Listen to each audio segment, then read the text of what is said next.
మత్తయి సువార్త 2వ అధ్యాయం. మత్తయి సువార్త 2వ అధ్యాయం సుమారు 5 వచనాలు చదువుకుందాం. ఒకసారి చదవండి, తప్పులు లేకుండా చదవండి. రాజైన ఏ రోజు దినముల యందు యోదయ దేశపు బెత్లెహేములో యేసుక్రీస్తు వారు పుట్టిన పిమ్మట, ఇదిగో తూర్పు దేశపు జ్ఞానులు యెరూషలేమునకు వచ్చి, యూదుల రాజుగా పుట్టిన వాడు ఎక్కడున్నాడు? తూర్పు దిక్కున మేము ఆయన నక్షత్రం చూసి ఆయనను పూజింపవచ్చితిమనిరి. హేరోదు రాజు ఈ సంగతి విన్నప్పుడు అతడును అతనితో కూడా యెరూషలేము వారందరూ కలవరపడిరి. కాబట్టి రాజు ప్రధాన యాజకులను, ప్రజలలో నుండి శాస్త్రులను అందరినీ సమకూర్చి, క్రీస్తు ఎక్కడ పుట్టినని వారిని అడిగెను. అందుకు వారు యోదయ బెత్లెహేములోనే ఏలయనగా యోదా దేశపు బెత్లెహేమా, నువ్వు యోదా ప్రధానులలో ఎంత మాత్రము అల్పమైన దానివి కావు. ఇశ్రాయేలును నా ప్రజలను పరిపాలించు అధిపతి నీలో నుండి వచ్చును. అందరి దగ్గర బైబిల్ ఉందా? ఎవరి దగ్గర బైబిల్ లేకపోయినా పక్కవారు బైబిల్ చూడండి. బైబిల్ లేకుండా ఎవరు దయచేసి కూర్చోవద్దు, బైబిల్ చూస్తూ వినండి. సరే, చదివిన వాక్యపట్నం ఇది డిసెంబర్ నెల కాదని నాకు తెలుసు. ఎందుకు ఆ మాట నేను ప్రస్తావిస్తున్నానంటే, కొన్ని వాక్యాలు సీజనల్గా చదువుకోవడం అలవాటైపోయింది. సువార్తలు మొదటి అధ్యాయాలు ఎప్పుడు చదువుతారంటే డిసెంబర్ నెలలోనే చదువుతారు. అంటే అదొక జబ్బు. కొన్ని కీర్తనలు ఇల్లు కట్టినప్పుడో లేదా కొన్ని కీర్తనలు పిల్లలు పుట్టినప్పుడో చదువుకుంటారు. అదొక జబ్బు.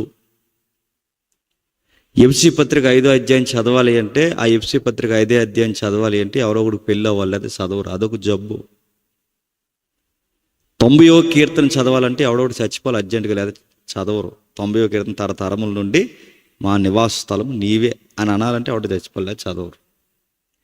ఎవరు అలవాటు చేశారో, ఎలా అలవాటు చేశారో తెలియదు, కానీ మొత్తం మీద అలవాటు అయిపోయింది. అదో రకమైన జబ్బు. సరే, ఏది ఏమైనా అలా వదిలేసేయండి. మత్తయి సువార్త మనకు సుపరిచితమైన అధ్యాయమైనా కాస్తంత మనకి మత్తయి సువార్త మీద అవగాహన ఉంది. మత్తయి సువార్త మత్తయి గారు రాస్తున్నప్పుడు మనం ఏదో క్రిస్మస్ సందర్భానికి డిసెంబర్ నెలలో చదువుకుంటామని రాయలేదు ఆయన. మత్తయి సువార్త మత్తయి గారు రాసే సమయానికి ఇజ్రాయెల్ దేశంలో పొలిటికల్ సైన్స్ ఈటెక్కిపోయి ఉంది. ఇంకా మీకు బాగా అర్థం కావాలంటే, ఇజ్రాయెల్ దేశంలో రాజకీయం రణరంగంగా మారింది. అలాంటి టైంలో ఇటు రాజకీయంలోనే నలిగిపోతూ, అటు ప్రజల మధ్య సఖ్యత లేకుండా ఇశ్రాయేలు యూదులకి భావ ప్రకటన, స్వేచ్ఛ ప్రకటన హక్కులు లేదా దొరక్క ప్రభుత్వం కాని ప్రభుత్వం మధ్య, అంటే వాళ్ళకి సంబంధం లేని అన్యులు వాళ్ళని పరిపాలిస్తున్నప్పుడు వాళ్ళ ఆకల కేకలతో, విశ్వాసపు నేత్రాలతో అరుస్తున్నారు. ఆ అరుస్తున్నప్పుడు మీరేం కంగారు పడకండి, మనల్ని మనుషులు పరిపాలిస్తే ఎలానే ఉంటుంది, మనల్ని పరిపాలించేది మనుషులు కాదు, త్వరలోనే దేవుడు మనలోకి వస్తాడని ప్రవక్తలు చెప్పారు కదా, ఆయన ఎవరో కాదు, వచ్చేసాడు, ఆయన పేరు నజరేయుడైన యేసు అని చెప్పడానికి మత్తయి గారు సువార్త స్టార్ట్ చేశారు. ఆ సువార్త స్టార్ట్ చేసినప్పుడు ఓ పట్టాన్ని నమ్మరు ఈ యూదులు కానీ ఇశ్రాయేలు కానీ. వీళ్ళు నమ్మని దానికి ఇది రికార్డెడ్ ఎవిడెన్స్ అని చెప్పడానికి ఆయన చాలా ఎవిడెన్స్ని సమకూరుస్తూ, వారికి అర్థమయ్యేలా రాస్తూ, వాళ్ళు ఇప్పటికీ కాదనలేని ఎవిడెన్స్ ఇవ్వడానికి ఒక పుస్తకం రాస్తే ఆ పుస్తకం మనకి మత్తయి సువార్త అయింది. నా మాటలు అర్థమవుతున్నాయా? పైగా ఈయనేదో కావాలని రాసిన వ్యక్తి కాదు, ఈయనేదో ఖాళీగా ఉన్న వ్యక్తి కాదు. ఈయన ఎవరో తెలుసా? ట్యాక్స్ కలెక్టర్ ఆయన మత్తయి గారు. అంటే అటు ప్రభుత్వానికి ఇటు ప్రజలకి మధ్యవర్తిగా పనిచేస్తున్న ద్వంద్వ ఒప్పందంలో పనిచేస్తున్న ఒక ప్రభుత్వ మనిషి, ప్రభుత్వ ఉద్యోగి. అలాంటి ఆయన్ని ప్రభు పిలిచాడు ఒకరోజు, మత్తయ్య, లేవి కుమారుడా, నాతో రావయ్య అంటే ఆ మాటకి కదిలిపోయి తన చేస్తున్న ఉద్యోగం తప్పుడు ఉద్యోగం అని గ్రహించి ఆ ఉద్యోగాన్ని విడిచిపెట్టేశాడు. ఏంటంటే అది అంత తప్పుడు ఉద్యోగం అంటే తప్పుడు ఉద్యోగం. ఎందుకంటే ప్రభుత్వం తరపున ప్రజలకి ట్యాక్స్ వసూలు చేయడం, అంటే వడ్డీలు వసూలు చేసి, వాళ్ళ పంట పండించుకుంటే వాళ్ళ పంట మీద వడ్డీ వసూలు చేయించి, ఇల్లు మీద వడ్డీ వసూలు చేయించి, పౌర హక్కుల మీద వడ్డీ వసూలు చేయించి, ఆ వడ్డీలో మళ్ళీ ఇంకో వడ్డీ ఏంటంటే వీళ్ళకి గవర్నమెంట్ జీతాలు ఇవ్వదు. ఈ ట్యాక్స్ కలెక్టర్లకి ఈ గవర్నమెంట్ జీతాలు ఇవ్వదు కనుక వీళ్ళు ఏం చేస్తారంటే అటు ప్రజల తరపు నుంచి ప్రభుత్వానికి వడ్డీ వసూలు చేస్తారు, అలాగే వీళ్ళకి జీతాలకు కావాల్సిన డబ్బు కూడా ప్రజల మీదే వసూలు చేస్తారు. మొత్తం మీద వడ్డీలతో బతికేసే మనుషులు అన్నమాట. ఎవరు? ట్యాక్స్ కలెక్టర్లు. అలాంటి వడ్డీ వ్యాపారాలు చేసుకుంటున్నాడు ఎవరు? మా అత్తయ్య గారు. అలాంటి వడ్డీ వ్యాపారం చేస్తున్న మా అత్తయ్యని ప్రభు అన్నాడు, అలాంటి ఉద్యోగం చెయ్యొద్దు, నా వెంబడిరా, మిమ్మల్ని మనుషులు బట్టి వారిగా మారుస్తానంటే వదిలేసి వచ్చేసాడు. ఈ మధ్యకాలంలో చాలామంది తగునమ్మా అని అడుగుతున్న ప్రశ్న ఏంటంటే, క్రైస్తవులు వడ్డీ వ్యాపారం చేయొచ్చు అంటే నడ్డెరకు కూడా అతడేమనుకుంటున్నావు? మత్తయ్యనే చేయనివ్వలేదు, నువ్వెందుకు చేస్తావు అడుగుతున్నాను. మత్తయ్యనే చెయ్యొద్దు అన్నాడు. జక్కి ఏ వ్యాపారం చెప్పండి? ఆయనది వడ్డీ వ్యాపారమే. మత్తయ్యది ఏ వ్యాపారం? ఆయనది వడ్డీ వ్యాపారమే. ఎందుకు ఈ పాయింట్ నేను నొక్కుతున్నానంటే, నువ్వు దొంగ వ్యాపారాలన్నీ చేసేసి ఆణ్ణెత్తి మీద పది ఈణెత్తి మీద పది లాగేసి నేను అడ్డగోలుగా ఎదిగిపోదాం అనుకుంటే హాస్పిటల్లో జాయిన్ అయిపోతావు, రాసి పెట్టుకొని మళ్ళీ చెప్తున్నా. ఎవడో అది కూడా మళ్ళీ చెప్తున్నాను. ఇలాంటి పిచ్చి పనులు చేసి ఎలా ఆశీర్వదింపడతామంటే, బైబిల్లో ఒక మాట ఉంది, రాత్రి పక్కన చెప్పాను, ఎంతమంది వచ్చారు నాకు తెలియదు. ఎలా ఆశీర్వదింపడతామంటే, యథార్థంగా కష్టపడితే నీ యథార్థమైన రెక్కల కష్టాన్ని యెహోవా ఆశీర్వదిస్తాడు. అంతేగాని అడ్డగోలు సంపాదిస్తానంటే నువ్వు నీ కుటుంబం, ఈ మాట నేను అనకూడదు కానీ అంటున్నాను, ఎగిరిపోతారేమో అనుకుంటున్నాను. మా అత్తయ్య గారికి చెప్పారు, ఇది మంచిది కదా, ఎందుకంటే ప్రజల యొక్క కష్టాన్ని, వాళ్ళ బతుకుల్ని లాంకుడు నీకు నీ కుటుంబానికి మంచిదన్న సారం వాళ్ళకి అర్థమైంది కనుక మా అత్తయ్య గారు వదిలొచ్చేసారు. వచ్చిన ఆయన ఏం చేశాడంటే, ఆయనకి చిట్టా పొద్దులు రాయడం అలవాటుగా, అందుకే ఈ పొద్దులు, వ్యవహారం ఇవన్నీ రాయడం ఆయనకు అలవాటు కనుక ఆ మత్తయి సువార్త మొదటి అధ్యాయం చదువుతుంటేనే ఒక లెక్కల చిట్టా ఉంటుంది. ఎప్పుడైనా మీరు చదవలేదు? ఆ లెక్కల చిట్టా అర్థమవుక పేజీ తిప్పేస్తాము. ఆ తర్వాత మనకు అర్థమైపోయినా ఆయన లెక్కలు కోట్ చేస్తూ 14 తరాలు కోట్ చేస్తూ ఆ 14 తరాల నుంచి 2వ అధ్యాయానికి వచ్చి హిస్టరీ స్టార్ట్ చేశాడు. అంటే అక్కడేమో జీనియాలజీ చెప్తున్నాడు, ఇక్కడికి వచ్చేసరికి హిస్టరీ స్టార్ట్ చేశాడు. ఎందుకు హిస్టరీ మాట్లాడుతున్నాడు, చరిత్ర ఎందుకు మాట్లాడుతున్నాడంటే, మన చరిత్ర మర్చిపోకుండా ఉంటే మన ప్రజెన్స్ ఏంటో మనకు అర్థం అవుతుంది. ఏం చెప్తున్నాడు ఒకసారి చూద్దాం. మత్తయి సువార్త నేను చదువుతాను చూడండి. మత్తయి సువార్త 2వ అధ్యాయం 1వ వచనం నుంచి. రాజు అయిన హేరోదు దినముల యందు యూదయ దేశంలోని బెత్లెహేములోని యేసుక్రీస్తు వారు పుట్టిన పిమ్మట ఇదిగో తూర్పు దేశపు జ్ఞానులు యెరూషలేముకి వచ్చారట. తూర్పు దేశపు జ్ఞానులు యెరూషలేముకి వచ్చారంటే, కొంచెం సౌండ్ తగ్గిస్తాం. తూర్పు దేశపు జ్ఞానులు యెరూషలేముకి వచ్చారంటే దాని అర్థం ఏంటి? యెరూషలేం అనేది, బాగా వినండి, యెరూషలేం అనేది యోధా దేశానికి క్యాపిటల్. మరలా యెరూషలేం అనేది యోధా దేశానికి క్యాపిటల్ అయితే, యెరూషలేము యోధా ఏ దేశంలో మిళితమైన దేశం అంటే ఇజ్రాయెల్ దేశంలో మిళితమైన దేశం. ఎందుకంటే గతంలో విడిపోయింది, యేసుప్రభు కాలం వచ్చేసరికి అప్పుడు విడిపోయింది. ఆ విడిపోయిన దేశానికి రాజధానిగా వ్యవహరిస్తున్నది యెరూషలేం. ఆ యెరూషలేముకి, యోధా ప్రాంతానికి గవర్నర్స్ ఉంటారు. గవర్నర్స్ అంటే కేంద్ర ప్రభుత్వం తరపున ఒక మనిషి ఎప్పుడు స్టేట్లో ఉంటాడు తెలుసుగా, వారిని గవర్నర్ అంటారు. ఆయన మన రాష్ట్ర ప్రధాన పౌరుడు ఎవరంటే గవర్నరే. మన పంచాయతీ ప్రధాన పౌరుడు ఎవరంటే చెప్పండి, అది ఎవరు చెప్పారు? సర్పంచ్ గారు. నువ్వెవడరా అనకండి, ఆయన మన ప్రధాన పౌరుడు, గుర్తుపెట్టుకో. సరే, ఎవరైతే ఉన్నారో ఇక్కడ మన ప్రధాన పౌరుడు పంచాయతీలో సర్పంచ్ అయితే, స్టేట్ అంటే సెంట్రల్ నుంచి స్టేట్లో ఉండేది ఎవరంటే గవర్నర్. ఇక్కడ కూడా మీకు ఆ పాయింట్స్ మీకు అర్థమైతే, ఆ పొలిటికల్ సైన్స్ మీకు అర్థమైతే, ఆ రోజు కేంద్ర ప్రభుత్వం ఎవరంటే రోమా ప్రభుత్వం.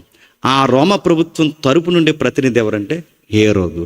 హేరోదు ఆ రోజుల్లో క్యాడర్ ఏంటంటే గవర్నర్. ఈ గవర్నర్ దగ్గర కంటే మనం గవర్నర్స్ అంటున్నాం, ఆ రోజుల్లో వాళ్ళు ఏమంటారంటే కింగ్ అంటారు అనమాట. అంటే యోధా ప్రాంతానికి రాజు. అంటే ఈడు చిన్నరాజు, ఈ చిన్నరాజు పై ఉండేవాడు పెద్ద రాజు, అతన్నే చక్రవర్తి అంటారు. అంటే రోమీలకి పరిపాలించే చక్రవర్తి. ఆ చక్రవర్తి కింద 4 బఫర్ జోన్స్ విడదీస్తే ఆ 4 జోన్స్కి 4 ఏరోదులను పెడతారు. అందులో ఒకడు మహా ఏరోదు ఈ 2వ అధ్యాయంలో కనబడుతున్నాడు. మీకు అర్థమైపోయినా అర్థమైనట్టే వినండి. అసలు విషయం ముందుకెళ్ళేసరికి అన్నీ అర్థమవుతాయి. ఎందుకంటే కొంతమంది అర్థం చేసుకుని ఉన్నారు కనుక వాళ్ళ కోసం చెప్తున్నాను హిస్టరీ, వినండి. ఓకే, ఏది ఏమైనా ఈ ఏరోదు దగ్గరకు వచ్చాడు. ఈ ఏరోదుని ఏమని పిలుస్తారంటే ఆ రోజుల్లో రాజు అంటాడు. ఎవరికి రాజు అంటే యూదులకు రాజు. యూదులకి ఎందుకు రాజు అంటే యూదులకు పట్టాన్న గొడవ ఉండదు. వాళ్ళకి మతాల గొడవలు, సాంప్రదాయపు గొడవలు, ధర్మశాస్త్రం గొడవలు ఒక్కటి కాదు, వాళ్ళకి ఎన్నో తగాదాలు ఉంటాయి. ఆ గొడవలన్నీ కేంద్ర స్థాయిలో ఉన్న చక్రవర్తి వరకు రాకూడదు కనుక కొన్ని గొడవలు, ఆ మత సంబంధమైన గొడవలు అక్కడే చక్కబెట్టాలి కనుక ఆ కేంద్ర ప్రభుత్వం వాళ్ళ తరపున పెట్టుకున్న మనిషి గవర్నర్ కనుక ఏ గొడవలు వచ్చినా ఎవరు చక్కబెట్టాలి? ఈ రాజు చక్కబెట్టాలి. ఎవరు? హేరోదు. అందుకే ఈయన చక్కదిద్దడానికి అక్కడ పెట్టబడిన న్యాయాధిపతి అలాగే రాజు ఇలా రిప్రజెంట్గా ఈయన వ్యవహరిస్తున్నప్పుడు సరిగ్గా ఆడు గుండెల్లోని ప్రజల గుండెల్లో గుద్దేసే మాట ఏంటంటే తూర్పు దేశపు జ్ఞానులు వచ్చి రాజు ఎక్కడని రాజుని అడిగారంట. ఇప్పుడు అడిగి ఎలా ఉంటుందండి? రాజు ఎక్కడని రాజుని అడిగితే అడిగి ఎలా ఉంటుంది? నేను రాజుని కదా, నేను రాజుకుండగా రాజు ఎక్కడని అడుగుతున్నానంటే వీళ్ళు చాలా కలవరపడ్డారు, డిస్కషన్ స్టార్ట్ చేశారు. ఆ డిస్కషన్లో ఆ డిస్కవరీలో ఒక ఆన్సర్ వచ్చింది. ఆ ఆన్సర్లో వాళ్ళకి మింగుడు పన్న ఆన్సర్ ఏంటంటే దేవుడు ఒక రోజు ఇళ్ళలోకి వస్తాడని ప్రవచనాలు ఉన్నాయిగా, ఆ ప్రవచనాల ప్రకారం యూదుల్లో పుడతాడని ప్రవచనం ఉందిగా, ఆ యూదుల రాజు అయిన క్రీస్తు ఎక్కడ పుడతారో ఒకసారి డాక్యుమెంట్స్ తిరగేయండి అని స్క్రైబ్ చెప్పాడు. శాస్త్రులు చెప్పారు. ఆ శాస్త్రులు చెప్తే ఆ శాస్త్రులు తిరగేస్తే వాళ్ళకి ఎవిడెన్స్ తెర మీద తెచ్చారు. అయ్యా చాలా ఎవిడెన్స్ ఉన్నాయి, అందులో ముఖ్యమైన ఎవిడెన్స్ ఏంటంటే ప్రాఫిట్ మేక ఒక ప్రవచనం చెప్పాడు. ఆ ప్రవచనం ఏంటంటే మేక గారు యోధా దేశపు బెత్లెహేములో పుడతాడని చెప్పాడు. అంటే రికార్డెడ్గా మన ఏరియాలోనే పుడతాడు. ఆ ఏదైతే బెత్లెహేము ఉందో ఆ బెత్లెహేములో పుడతాడు. అది యూదులకి పురాతన కాలం నుంచి దావీదున్న పురమున్న కాలం కనుక ఆ దావీదు గోత్రంలోనే వస్తున్నాడు కనుక ఖచ్చితంగా అక్కడ పుడతాడని ప్రవక్త చెప్పాడు. ఆ ప్రవక్త చెప్పినట్టు ఇక్కడ పుడతాడని వాళ్ళకి అర్థమైంది. అందుకే తూర్పు దేశపు జ్ఞానులు ఎత్తుక్కుంటూ మన ఏరియాకి వచ్చారు. ఇప్పుడు ప్రశ్న, తూర్పు దేశపు జ్ఞానులు అన్నారు. ప్రశ్న ఏంటంటే తూర్పు దేశపు జ్ఞానులు అని అన్నారంటే ఎలా తూర్పు దేశాలు? ఆ ప్రశ్న అర్థమవుతుందో లేదో? ఈ అధ్యాయం చదివేసి ఈ అధ్యాయం చుట్టూ మనం ఏం తిరిగని చెప్పిన, ఈ అధ్యాయంలో ప్రతి క్రిస్మస్కి ఈ అధ్యాయంలో ఏం తిరుగుతామంటే బంగారం చెప్పండి, సాంబ్రాణి చెప్పండి, బోనం. ఎప్పుడు ఇదే గొడవ మనకి. నా మాట్లాడదాం, ఎప్పుడు మెటీరియల్ గొడవే తప్ప, గుర్తుపెట్టుకోండి, బంగారం సాంబ్రాణి బోలం ఇదే గొడవ తప్ప అలా తూర్పు దేశాల నుంచి వచ్చింది కేవలం బంగారం సాంబ్రాణి బోలం ఇవ్వడానికంటే ఏమైనా బాగుందా? నేను మళ్ళీ ప్రశ్న అడుగుతున్నాను, బోలం యెరూషలేములో దొరకదా? బంగారం యెరూషలేములో దొరకదా? సాంబ్రాణి ఇజ్రాయేల్ దేశంలో దొరకదా? ఇక్కడ దొరకని పదార్థం వాళ్ళ తూర్పు దేశం నుంచి పట్టుకొచ్చారు. అయినా వాళ్ళు ప్రయాణం చేసింది ఏమైనా చిన్న దూరమా? తూర్పు దేశాలు అంటే సుమారు మన ఆసియా ఖండంలో ఇక్కడ వరకు, అంటే అటు బబులోను అలాగే పర్షియన్ ఏవైతున్నావు ఈ ప్రాంతాల వరకు, అంటే మన ఆర్యనాలు ఈ బంగాళాఖాతం ఏదైతుందో ఇక్కడ వరకు ఇవన్నీ తూర్పు దేశాలే. ఇక్కడి నుంచి సుమారు 2 సంవత్సరాలు ప్రయాణం చేస్తే భగవనాలు 2 సంవత్సరాలు ప్రయాణం చేస్తే అప్పుడు యెరూషలేంకి వెళ్ళారు. అక్కడి నుంచి ప్రయాణం 2 సంవత్సరాలు ప్రయాణం చేస్తే యెరూషలేంకి వెళ్ళారు. 2 సంవత్సరాలు ప్రయాణం చేశారని మీరెట్టా చెప్పగలరని మీరు నన్ను అడిగితే ఆ ఏరోదు ఎవరైతే ఉన్నారో ఈ తూర్పు దేశపు జ్ఞానులు మా దేశం ఈ నక్షత్రం చూసి మేము బయలుదేరామన్న లెక్కని, వచ్చిన లెక్కని రెండింటిని వాడు టాలీ చేసి వాడికి తేలిన లెక్క ఎంతంటే 2 సంవత్సరాలు. 2 సంవత్సరాలు అనుకున్నాడు కనుక ఎన్ని సంవత్సరాల పిల్లల్ని చంపేమన్నాడు? అది అంటే వాడికి లెక్క అర్థమైంది. వీళ్ళు చూసిన టైం ఏమో 2 ఏళ్ళ క్రితం, వచ్చిన టైం 2 సంవత్సరాలు, అంటే సుమారు 2 సంవత్సరాలు పట్టింది. అంటే వీళ్ళ ప్రయాణం వాళ్ళ దేశం నుంచి ఇక్కడికి వచ్చేసరికి ఎన్ని సంవత్సరాలు? 2 సంవత్సరాలు పట్టింది. ఇప్పుడు చెప్పండి, 2 సంవత్సరాల ప్రయాణం అంత దూరం ప్రయాణం చేసి చేసి చేసి సాంబ్రాన్ని తెచ్చారంటే ఏమైనా బాగుందా? ఇన్ని సంవత్సరాలు ప్రయాణం చేసి సాంబ్రాన్ని తెచ్చారా, బోలం తెచ్చారంటే కాదు, ఏదో ఇంపార్టెంట్ మ్యాటర్ ఉంది అక్కడ. ఆ ఏదైతే ఇంపార్టెంట్ విషయం ఉందో దాన్ని రికార్డెడ్గా మత్తయ్య గారు మనకు చెప్పడానికే రాశాడు. అందుకే ఆయన కొన్ని మర్మగర్భంగా రాశాడు. అది అర్థం చేసుకుంటాడని రాశాడు. ప్రతి వచనాన్ని చాలా వివరణాత్మకంగా ఆయన క్రోడీకరించుకుంటూ వచ్చాడు. అందులో ఒకటి తూర్పు దేశపు జ్ఞానులు వచ్చారు. ఈ జ్ఞానులు యెరూషలేములో పుడుతున్న యేసు ప్రభుతో వీళ్ళకి సంబంధం ఏంటో మనకు తెలియాలంటే ఒక్కసారి బైబిల్ మూలాలకు వెళ్ళాలి. ఆ బైబిల్ మూలాల్లో మొదటి పుస్తకం ఆదికాండం. ఒకసారి రండి, ఆదికాండం ఒకసారి తీయండి. ఎవరి దగ్గర బైబిల్ లేకపోతే పక్కవారి బైబిల్ చూడండి.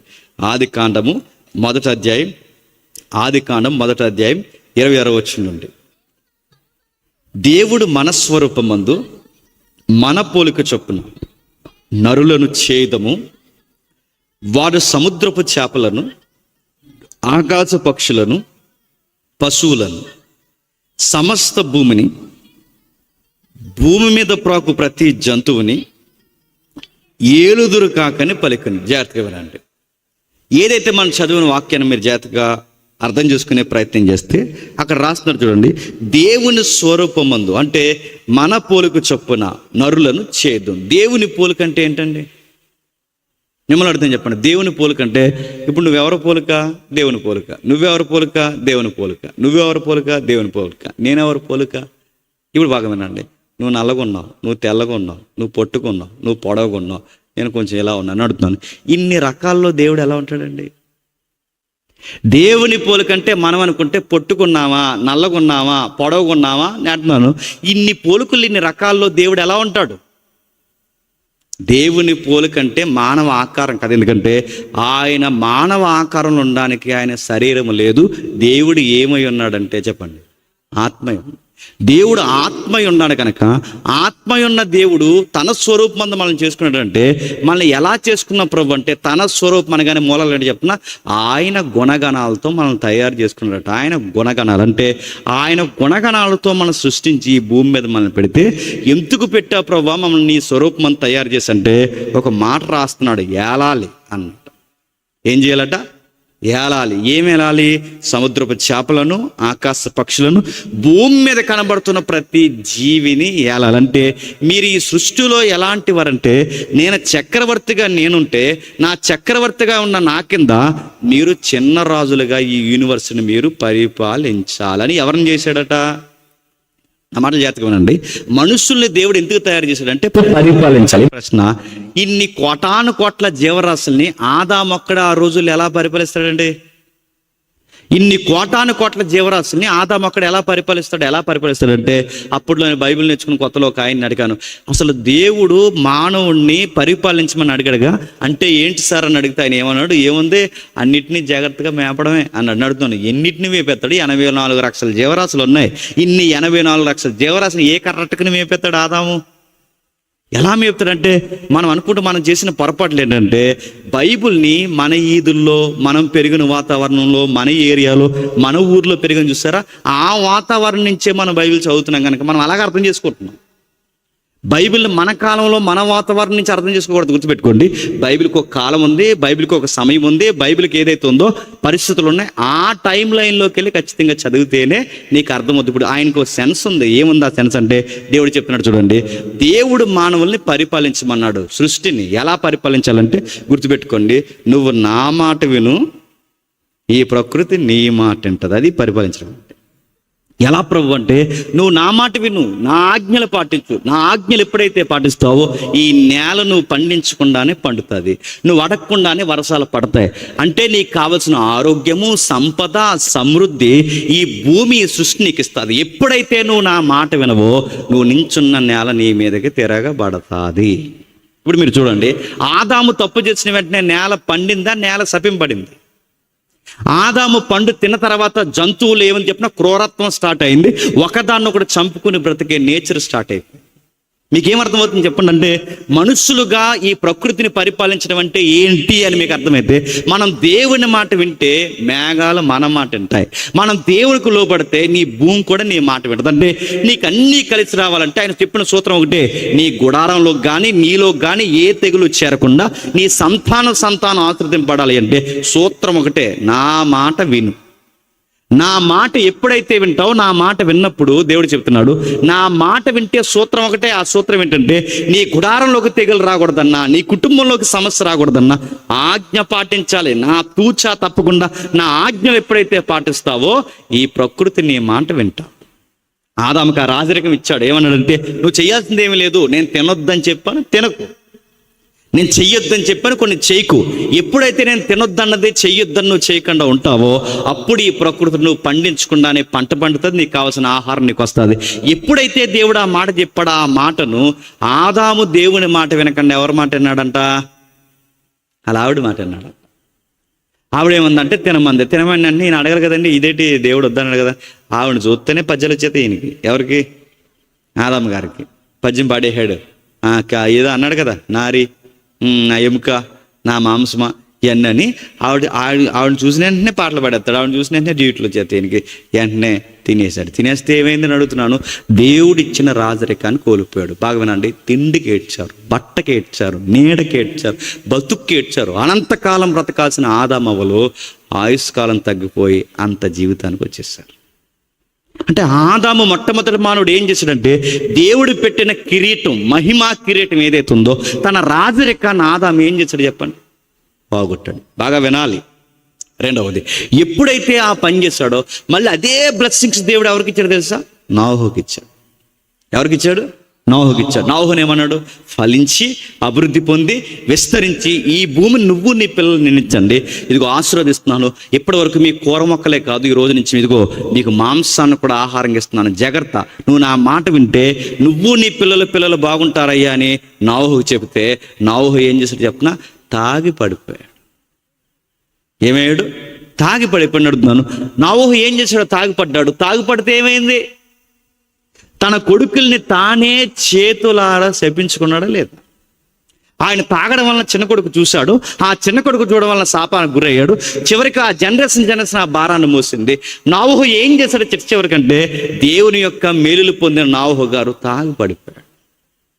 నోవహు గారిని పాయింట్ అవుట్ చేయడం కాదు, కానీ ఆ సందర్భం చూస్తుంటే ఒక భయం వేస్తుంది.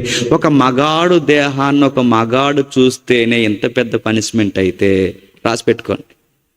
ఒక మగాడు అంటే వాళ్ళ తండ్రి దేహాన్ని తన కొడుకులు చూస్తేనే తరతరాలు శాపానికి గురేస్తే, ఈ మాట అంటున్నాను ఏమనుకోకండి, ఈ బ్లూ ఫిల్మ్ చూస్తున్న ఈ గాడిదలందరూ ఏమైపోతారండి? నాశనం అయిపోతారు. మళ్ళీ చెప్తున్నా, ఒక మగాడి దేహాన్ని ఒక మగాడు చూస్తే నాశనం అయిపోతే ఈ బ్లూ ఫిల్మ్ ఫోన్ మూవీస్ ఎవరైతే చూస్తున్నారో వీళ్ళందరూ ఏమవుతారు? మంట కలిసిపోతారు. మళ్ళీ చెప్తున్నాను, నీకంటే ఒక సొంత దేహము, నీకంటే ఒక సొంత కుటుంబం, నీకంటే ఒక సొంత బావి, ఆ బావిలో నీళ్లే తాగలని దేవుడు చెప్తే నువ్వు చిత్తకార్తె కుక్కలకు అన్ని సూత్త తిరుగుతుంటే దేవుడు ఏం చేస్తాడు? చంపి పెడతాడేమనుకుంటున్నావు?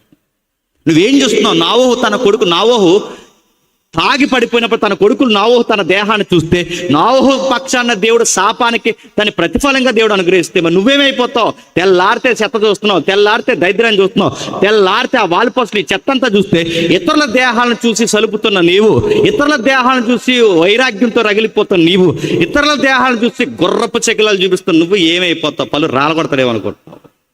దేవుడు ఊరుకుంటాడు? ఖచ్చితంగా పనిష్మెంట్లు తీసుకుంటాడు ఆయన. అరే నోవహు కొడుకులు నోవహు దేహాన్ని చూస్తేనే ఊరికెళ్ళినప్పుడు ఈ రోజు నడుపుతాను ఐటమ్ సాంగ్లు, చెత్త చెదారం, ఎక్స్పోజింగ్లు, ఈ దరిద్రాన్ని అంతా ఇలాంటి పండగ వాతావరణం ఇలాంటి పంచాయతీ ప్లేసుల్లో పెట్టుకుని ఎగిరి తదనాలు ఆడి ఇలాంటి అర్ధనగ్న నృత్యాలు చేస్తున్నప్పుడు అంత ఎంటర్టైన్మెంట్ అనే దానికి పేరెట్టామంటే ఏమవుతుంది? మంట కలిసిపోదాం అని చెప్తున్నాను. దేవుడు కొన్ని కుటుంబాలని కొన్ని ప్రాంతాలను ఎందుకు ఆశ్రయించాడు చెప్పినా, ఎందుకు తరతరాలు ఎందుకు శాపానికి గురవుతాయి చెప్పినా, మీరు చూసే చూపులు మంచివి కాదు, మీ పద్ధతులు మంచివి కాదు, మీ మనస్సు మంచిది కాదు, మీరు ఏం చూస్తున్నారు? ఎదుటి వారి యొక్క దేహాన్ని నగ్నంగా చూడడం మీకు మీ కుటుంబానికి మంచిది కాదు. నోవహు కుటుంబాన్ని చూసింది, ఆ పనిష్మెంట్ తిన్నారు. నోవహు ఇబ్బంది పడ్డాడు, నోవహు కొడుకులు ఇబ్బంది పడ్డారు. నోవహు తర్వాత మళ్ళీ ముగ్గురు పిల్లలు ఎవరైతే ఉన్నారో ఆ పిల్లల సంతానం అభివృద్ధి పొందితే ఆ సంతానంలో వచ్చినవాడు మరొక దేవుడు కోరుకున్న మనుషుడు అబ్రహాం. నా మాటలు వినండి, చరిత్ర ఎలా నడుస్తుందో. నోవహు బాగా వినండి. నోవహు చేయక ముందు దేవుడు పట్టుకున్నది ఎవరినంటే ఆదాముని, ఆదాము తర్వాత దేవుడు పట్టుకున్నది ఎవరినంటే నోవహుని, నోవహు తర్వాత మళ్ళీ దేవుడు ఎదురు చూస్తున్నది ఎవరినంటే అబ్రహాముని. అబ్రహాం గారు ఏమి ఎరగదీశారు చెప్పండి? అబ్రహాం గారు దేవుడు వాగ్దానం ఇచ్చి నేను వాళ్ళని తప్పుపడుతున్నాను కాదు, చరిత్ర చెబుతున్నాను. మత్తయి సువార్త 2వ అధ్యాయానికి ఇంత చరిత్రకి లింక్ ఉందంటే 100% లింక్ ఉంది. ఆ రాజరికానికి దీనికి సంబంధం ఉంది. ఏం చేస్తారు అబ్రహాం గారు అంటే, తన దేవుడు ప్రేమించి ఆశ్రదించి తన ఊరనే పట్టణం నుంచి బయటికి తీసుకొచ్చి దేశాన్నే వాగ్దాన భూభాగం ఇస్తే ఆ వాగ్దాన భూభాగంలో ఏదో కరువు వచ్చిందని దేశం కాని దేశంలో ఐగుప్తిలోకి వెళ్ళాడట. ఐగుప్తిలో డబ్బు ఉంది, ఐగుప్తిలో ఆహారం ఉంది, ఐగుప్తిలో సంపద ఉంది, ఐగుప్తిలో అధికారం ఉంది, ఐగుప్తిలో అన్నీ ఉన్నాయి. కానీ ఐగుప్తిలో విలువలు లేవని తెలిసినా తన అందమైన భార్యను కూడా పట్టుకుని వెళ్ళాడట. తన భార్యను కూడా పట్టుకుని వెళితే వెళ్ళే ముందు తన భార్యకు మాట చెప్పాడట, ఈ రోజు నుంచి ఎవరు చూసినా నేను చెల్లి అని పిలుస్తాను, ఎవరు చూసినా నువ్వు నన్ను అని. నేను ప్రపంచంలో ఎవరికి రాకూడదండి, ఎవరికి కష్టం. ఆయనకి ఎలా చెప్పాలనిపించిందో అలా ఆవిడకి. అలా ఆవిడ అన్నట్టు ఈ రోజు నుంచి నేను చెల్లి అని పిలుస్తాను, నువ్వు మాత్రం నన్ను అన్నయ్య అని పిలంటే ఆవిడ అన్నయ్య అని పిలిచేస్తుందంట. ఈయనేమో చెప్పండి మరి ఆ గుండె ఏ గుండె నాకు అర్థం కాలేదు. మొత్తం మీద పిలుచుకుంటూ తిరిగారు. ఏమైంది? ఐగుప్తిలో కన్నేశారు. ఐగుప్తిలో కన్నేయడమే కాదు, ఆ ఫరోగాడు ఎవడైతే ఎత్తుకెళ్ళిపోయాడు. ఆ తర్వాత ఏమైంది? గిఫ్ట్లు ఇచ్చారు, పనికి మాలిన పనులు చేశారు. ఆ తర్వాత ఏమైందో మనకు తెలుసు. పనికి మాలిన దాసరికాన్ని అబ్రహాం జీవితంలోకి చొప్పించారు. ఏమైంది? ఆ తర్వాత తిరిగి వచ్చాడు. తిరిగి వచ్చే సమయానికి ఏమైంది? వస్తూ ఒక పెద్ద శాపాన్ని పట్టుకుని వచ్చాడు. ఆ శాపం ఏంటో తెలుసా? భవిష్యత్తు తరాల్లో ఇదే దేశంలోని పిల్లలు 430 సంవత్సరాలు, క్షమించండి, 400 సంవత్సరాలు ఈ దేశంలోని పిల్లలు బానిసలుగా ఉంటారు. ఇప్పుడు చెప్పండి, అబ్రహాం ఎట్టిన అడుక్కి తర్వాత భవిష్యత్తు పరాకాష్ట ఏంటో తెలుసా? నీ పిల్లలు బానిసలు అవుతారని ఒక చేదు ప్రవచనం వినాల్సి వచ్చింది. ఒక చేదు ప్రవచనం బాగా వినండి. నోవహును నిలబెట్టాడు. అంతకుముందు ఆదాము నిలబెట్టాడు, ఆదాం పడ్డాడు. నోవహు నిలబెట్టాడు, నోవహు పడ్డాడు. ఇప్పుడు ఈ రాజరికాన్ని నిలబెట్టడానికి దేవుడు నీ సంతానం ద్వారా ఈ ప్రపంచాన్ని ఆశీర్వదిస్తానంటే ఆ సంతానం ఐగుప్తులో బానిసరకమైంది. మరలా దేవుని సంతానం వచ్చేంత వరకు ఈ సంతానం దేవుడు కాపాడుకోవాల్సి వచ్చింది. తర్వాత ఏమైందో మనకు తెలుసు. అబ్రహాము కూడా తన యొక్క వాగ్దానాన్ని, తన యొక్క జీవితాన్ని దాసరికంగా ఎప్పుడైతే మార్చాడో ఆ తర్వాత మళ్ళీ దేవుడు ఎదురు చూసిన వ్యక్తి ఒక నాయకుడు పుట్టాడు. ఆ దాసరికం, ఆ నాయకుడి పేరు మనకు తెలుసు, మోసే. మోసే గారు ఏం చేశారు చెప్పండి? బండతో మాట్లాడవయ్యి అంటే బండను కర్రించి కొట్టాడంట. కొట్టమన్నప్పుడు కొడితే బాగున్ను, మాట్లాడమన్నప్పుడు కొట్టాడు. కొట్టమన్నప్పుడు మాట్లాడే ఇలాంటి వ్యతిరేకమైన పనులు ఎప్పుడైతే చేశాడో దేవుడు బాధపడ్డాడు. ఆదాము నిలబడలేకపోయాడు, నోవహు నిలబడలేకపోయాడు, అబ్రహాం నిలబడలేకపోయాడు. ఇప్పుడు మోసే నిలబడవయ్యే నాయకత్వంలో రాజరికాన్ని, వ్యవహారాన్ని చూపించవయ్య అంటే మాట వినవయ్యంటే కొట్టాడు. ఎప్పుడైతే కొట్టాడో, కొట్టిన తర్వాత దేవుడు ఏమన్నాడు? మోసే ఎలారా ఆ కొండకి ఒకసారి చూడు, అదే వాగ్దాన భూభాగం, నేను ఇస్తాను వాగ్దాన భూభాగం అదే అనగానే చాలా బాగుంది ప్రభు అన్నాడు. బాగుంది కదా, రాసి పెట్టుకో, నువ్వు వెళ్ళవు అన్నాడు. అదేంటి ప్రభు? నువ్వు వెళ్ళు, ఎందుకంటే నా ప్రజల ఎదుట నా పరిశుద్ధతని నువ్వు తగ్గించు, నా రాజరికాన్ని కనుపరచలేకపోయేందుకు నువ్వు వెళ్ళు. ఆ తర్వాత దేవుడు మళ్ళీ ఒక నాయకుడిని ఎంపిక చేశాడు. ఆ నాయకుడి పేరు యెహోషువ. ఆ యెహోషువ వచ్చాడు. యెహోషువ నాయకత్వంలో పిల్లలను, అంటే తన పిల్లల్ని తీసుకెళ్లి వాగ్దాన భూభాగంలో పెట్టాడు. ఆ ఇశ్రాయేలు అయిన దేవుని పిల్లలను వాగ్దాన భూభాగంలో పెడితే ఎక్కడెక్కడ ఎవరు ఉండాలో, రూబేనీలు అక్కడ ఉండండి, గాదు గోత్రులు ఎక్కడ ఉండండి, 12 గోత్రాల వారు ఎక్కడెక్కడ ఉండాలో ఏ స్వాస్థ్య భాగాలు తీసుకుని అన్ని స్వాస్థ్య భాగాలు పంచాడు. ఆ పంచుతున్నప్పుడు యెహోషువ ఒక మాట అన్నాడు. ఈ 40 ఏళ్ల ప్రయాణంలో, ఈ 40 ఏళ్ల చరిత్రలో మార్గం మధ్యలో ఎన్నో దేవతలను చూసాం. ఈ 40 ఏళ్ల మార్గంలో, ఈ 40 ఏళ్ల చరిత్రలో ఇరుగు పొరుగు దేవతలను చూసాం. సిరియా దేవతలను చూసాం, మోయాబీ దేవతలను చూసాం, ఇరుగు పొరుగు దేవతల్ని, మార్గం మధ్యలో ఎన్నో దేవతలను చూసి ఇప్పుడు కానాను దేవతలను, ఎన్నో దేవతలను చూస్తున్నాం. ఈ దేవతలను చూసినప్పుడల్లా మీరు మరులు కొలపబడ్డారు.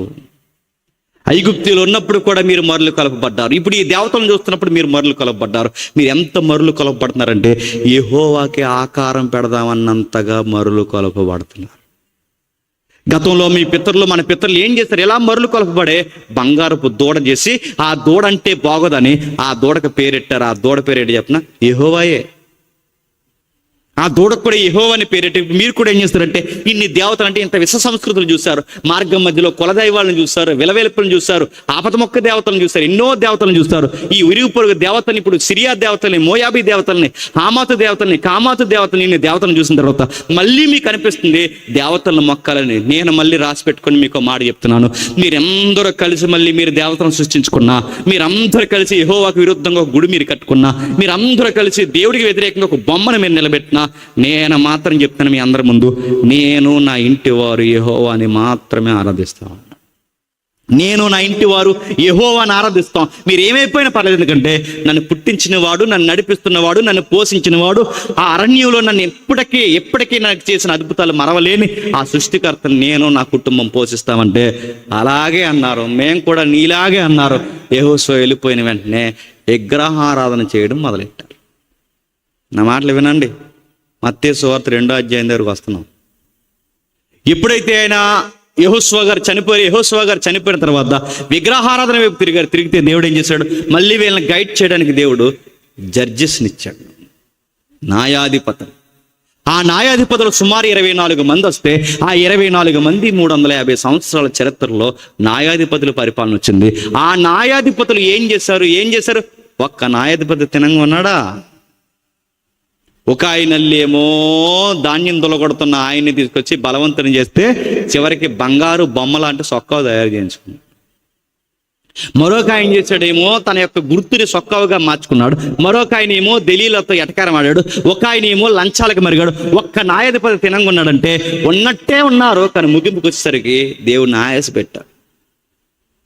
ఆదాం ఏం చేశాడో నోవహు అదే చేశాడు, నోవహు ఏం చేశాడో అబ్రహాం అదే చేశాడు, అబ్రహాం ఏం చేశాడో మోసే కూడా ఇంచుమించుగా అలాగే దేవుడిని ఆయాసపెట్టాడు. మోసే ఏం చేశాడు, ఇప్పుడు ప్రజలందరూ అదే చేస్తున్నారు.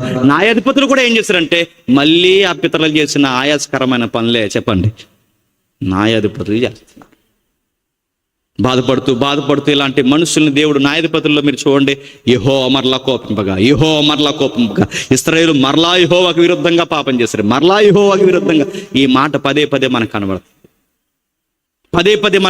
అందుకే ఆ 350 సంవత్సరాల తర్వాత చరిత్ర ముగింపుకు వస్తున్నప్పుడు సరిగ్గా జరిగిన పని ఏంటి చెప్పిన, సమూయేలు గారికి రిటైర్మెంట్ వచ్చింది. సమూయేలు గారికి ఎప్పుడైతే రిటైర్మెంట్ వచ్చిందో సమూయేలు గారు నా ప్లేస్లో నా కొడుకుల్ని పెట్టాలనుకున్నాడు. ఆ కొడుకుల్ని పెట్టాడు. ఆ కొడుకులు ఎలా ఉంటారంటే పండిత గర్భాన్న చెప్పండి పరమ సొంటలు పుట్టారంటారు చూసారా, అలాంటి సొంటలు పుట్టారు సమూయేలు గారికి. ఇలా ఏం చేశారు, లంచాలకు మరిగారు. ఇలా ఏం చేశారు, అడ్డగోలు సంపాదన మరిగారు. ఇలా ఏం చేశారు, దేశంలో ఉన్న పేద ప్రజలు ఏడవడానికి కారణమయ్యారు. ప్రజల్లో చైతన్యం వచ్చింది, గుసగుసలు స్టార్ట్ అయ్యాయి. వాళ్ళందరూ ఒక తాటి మీదకి వచ్చి ఒక పొలిటికల్ వాయిస్ ఇచ్చారు బయటకు. ఆ వాయిస్ ఏంటంటే మాకు ఒక రాజు కావాలని గట్టిగా అరిచారు. ఎందుకు మాకు ఒక రాజు కావాలంటే, సమూయేలు నీ కొడుకులు నీ వంటి ప్రవర్తన గలవారు కారు. నువ్వు ఉన్నంతకాలం ఎప్పుడు మా నోట రాజు కావాలని మేము అడగలేదు. మేము ఎందుకు అడుగుతున్నాం చెప్పిన, నీ కొడుకులు డబ్బు ఉన్న వాళ్ళకి తీరి పొకలా తీరుస్తారు, డబ్బు లేని వారికి తీరి పొకలా తీరుస్తారు. నువ్వు ఉండగానే ఇలాంటి దుర్మార్గమైన పనులు చేస్తున్నారంటే రేపు పొద్దున్న వెళ్ళిపోయిన తర్వాత దేశాన్ని మమ్మల్ని అమ్మేస్తారు. అందుకే మేము నిర్ణయించుకున్నాం, వీళ్ళ నాయకత్వం వీళ్ళ న్యాయాధిపతి లక్షణాలు మాకు నచ్చలేదు కనుక నువ్వు ఉండగానే ఒక నిర్ణయానికి వచ్చాం, దేవుడిని అడుగు మాకు ఒక రాజు కావాలన్నాడు. సమూయేలు ఏడుస్తూ బాధపడుతూ దేవుని దగ్గరికి వెళ్ళి, దేవా ప్రజలు రాజుని అడుగుతున్నారయ్యా అంటే దేవుడు ఒక మాట అంటాడు, నువ్వెందుకు బాధపడుతున్నావు అంటాడు. ఎందుకంటే నువ్వు బాధపడకూడదన్న మాటకు అర్థమేంటి చెప్పనా, నీ కొడుకులే తిన్నంగా ఉండుంటే చెప్పండి, నీ కొడుకులే తిన్నంగా ఉండుంటే ప్రజల నోటంట ఏ మాట రాదు. ప్రజల మిస్టేకే, ప్రజలు నన్ను మర్చిపోవడం పొరపాటే. కానీ దేవుడుగా ఒక మాట వివరణిస్తున్నాడు, నీ ప్రజలు అంటే నా ప్రజలు ఎందుకు అలా మాట్లాడుతున్నారంటే నీ కొడుకులు తినంగా లేరు కనుక. అందుకే నేను మాట చెప్తున్నాను, సమూయేలు వాళ్ళు రాజరికాన్ని అడుగుతున్నారు కనుక ఆ వివరణ ఏంటంటే, ఎవడైనా మీకు పరిపాలకుడు అవుతే వాడి కుటుంబం, వాడి పిల్లలు, వాడి మనవల్లో బాగుపడతారు తప్ప మీరు మీ కుటుంబం ఎప్పటికీ బాగుపడరు. వాడు గుర్తుపెట్టుకోండి, మీలో ఒకడు మీకు పరిపాలకుడు అవుతే వాడు రథాల ముందు మీ పిల్లలు పరిగెట్టాలి, వాడు బాత్రూములు మీరే కడగాలి, వాడి ఇంట్లో పాచి పనులన్నీ మీరే చేయాలి. వాడు మనవల్లో బాగుపడతారు తప్ప మీ కుటుంబాలు, సామాన్య కుటుంబాలు ఎప్పటికీ బాగుపడు. ఒక మనిషి పరిపాలన మరొక మనిషికి సరి అయిన సౌఖ్యాన్ని ఇవ్వదు. నా మాట విను ప్రజలకు చెప్పంటే సమూయేలు విని వెళ్ళి చెప్పాడు, ఇగో దేవుడు ఇలా చెప్పాడు, మనల్ని ఎవడైనా పరిపాలిస్తేనట వాడి కుటుంబం బాగుపడుతుందట, వాడి తరతరాలు బాగుపడతాయట. మనం మాత్రం ఏమవుతామంటే ఇదిగో ఎప్పటికీ వాడికి ఉడిగిన చేస్తూ ఉండాలట, వాడి రథాల ముందు పరిగెట్టాలట, వాడి ఇంట్లో పాసి పనులు చేయాలట. ఇలాంటి బతుకులు మనకు వస్తాయంట. ఇలాంటి పాసి పనులు చేసే బతుకు మనకు అవసరమా? మనకు దేవుడు రాజుగా ఉన్నాడుగా, మనిషిని ఎందుకు మీరు రాజుగా అడుగుతున్నారంటే ఈ లోక మర్యాద చొప్పున మాకు రాజు కావాలి అన్నారట. అది కాదయ్యా, వాడు మనతో ఊడిగిన చేసుకుంటాడంటే మొత్తం విన్న తర్వాత ఇశ్రాయేలు అన్నారట, మాకు ఆడే కావాలన్నారట. దేవుడు కోపం వచ్చింది, కావలసిన ఇచ్చేమన్నాడు. ఆ టైంలో ఒక ఎత్తు ఇశ్రాయేలులో ఒక పొడవైన వ్యక్తి ఉన్నాడు. ఆ పొడవైన వ్యక్తి ఎవరంటే సౌలు. బాగా వినండి, ఆ సౌలుని ఎప్పుడైతే ఇచ్చాడో ఆ సౌలుని ఇచ్చిన తర్వాత సౌలు ఏం చేశాడు చెప్పండి. సౌలు చాలా పిరిగోడండి. నువ్వేనా సౌండ్ కొంచెం ట్రిపుల్ తగ్గించి, నువ్వు కదా లేరా సౌండ్ బ్యాచ్లో భోజనం వెళ్ళిపోయారా, ఉన్నారా లేరా, ప్రత్యేక ప్రార్థనకి వెళ్ళారా? సరే, అందుకే వీళ్ళని కానీ వాళ్ళని కానీ నన్ను ఇలా అన్నందుకు నా మీద తిరగబడనే చెప్తాను.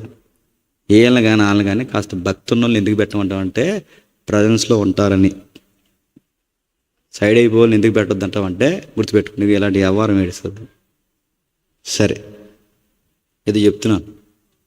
సౌలు, సరే సౌలు గారు ఎవరైతే ఉన్నారంటే సౌలు గారు పిరికోడండి. ఆయన ఎంత పిరికోడంటే ఆయన భయపడుతూ ఎవరన్నా చుట్టాలు ఇంటికి వచ్చారనుకోండి ముందు ఈయన సిగ్గుపడిపోతాడట. ఎవరు? మనకులాగే చుట్టాలు ఇంటికి వస్తే ఆయన భయపడిపోతాడట, చుట్టాలు ఎవరన్నా వస్తే ఆయన ఇబ్బంది పడిపోతాడట. ఈ ఇబ్బంది పడిపోయే ఆయన రేపొద్దున ఎంత పిరికోడంటే చూడ్డానికి హైట్ ఉంటాడు, చూడ్డానికి లాంగ్ హెయిర్ ఉంటుంది. ఇశ్రాయేల్లో ఏ పురుషుడు వచ్చినా ఆయన భుజాల దగ్గరకు వస్తాడు. ఆయన హైట్ కానీ వెయిట్ కానీ ఆయన చూస్తే ఎవరైనా అనుకుంటారట, ఈయన బలి ఉన్నాడు రా, ఈయన రాజు అనుకుంటాడట. అలాంటి అందగాడు, అంత చక్కటి రాజు ఎవరైతే ఉన్నారో ట్రిబుల్ తగ్గించి ఆ మైకులు అనుకుంటాను గట్టుకు వస్తున్నాయి చూడండి, నా వాయిస్ కూడా తగ్గించట్టు. ఎవరైతే ఇశ్రాయేలు రాజు ఎవరైతే ఉన్నారో సౌలు గారు వచ్చిన తర్వాత పిరుకోడు, భయస్థుడు, బయటికి వెళ్ళి ఏమీ మాట్లాడలేడు. ఎవరైనా చుట్టం పట్టం ఎవరైనా వస్తే, ఆ చుట్టం పట్టం వస్తే భయపడిపోతాడట. ఒకరోజు ఎవరో చుట్టాలు ఇంటికి వస్తే, సమూయేలు గారి ఇంటికి, క్షమించండి, సౌలు గారి ఇంటికి వస్తే మిద్ది మీద దాకుండా ఉంటుంది బైబిల్లో. ఎక్కడ?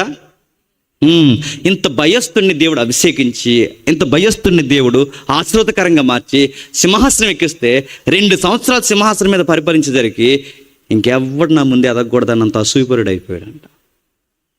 అసూయపరుడు అయిపోవడం కాదు, ఒక అమాయకుడిని పరిగెట్టించాడు. ఒక అమాయకుడిని పరిగెట్టించి చివరికి ఏం చేశాడో తెలుసా? చంపేయాలనుకున్నాడు. దావీదును పరిగెట్టించి చివరికి ఏమయ్యాడు చెప్పండి? అసూయతో పరిగెట్టి చివరికి సూసైడ్ చేసుకుని చచ్చిపోయాడు. బాగా వినండి, సౌలుని దేవుడు రాజుగా నిలబెడితే సౌలు ఏం చేశాడు? అసూయతో ఇంకెవరు ఎతకూడదు, ఆయన ముందు ఎవడో మంచి బట్టలు వేసుకోకూడదు, ఆయన ముందు ఎవడో పొగడబడకూడదు, ఆయన ముందు ఎవడో మంచిగా ఉండకూడదు, ఆయన ముందు ఎవడో తనకన్నా గొప్ప కనబడకూడదు. ఒకవేళ కనబడితే ఆయన చంపే వరకు కొనకూడదు, వాడిని దిగజార్చే వరకు కొనకూడదు. అలాగే సౌలు గారు చివరికి దావీదుని పరిగెట్టించి ఏం చేశాడు? సూసైడ్ చేసుకుని చచ్చిపోయాడు. చివరికి దావీదు, బాగా వినండి, సౌలు గారు ఎలా చనిపోయాడంటే, దావీదు దేవుని దయానుసారుడైన మనుషుడు. దావీదు వచ్చి ఏం చేశాడు చెప్పండి? ఆదాము ఏం చేశాడో నోహు అదే చేశాడు. నోహు ఏం చేశాడో చెప్పండి? అబ్రహాం అదే చేశాడు. అబ్రహాం ఏం చేశాడో మోసే అదే చేశాడు. మోసే ఏం చేశారో న్యాయాధిపతులు అదే చేశారు. న్యాయాధిపతుల తర్వాత, బాగా వినండి, సౌలు నిలబెట్టారు. సౌలు ఏం చేశాడు? పడ్డాడు. ఈ సౌలు తర్వాత మళ్ళీ దావీదు నిలబెడితే దావీదు ఏం చేశాడు? అమాయకుడి కుటుంబాన్ని నిలువెల్లా చిదిమేశాడు. ఒక అమాయకుడిని చంపేశాడు. తన కౌగిట్లో ఉన్న భార్యను తెచ్చేసుకున్నాడు.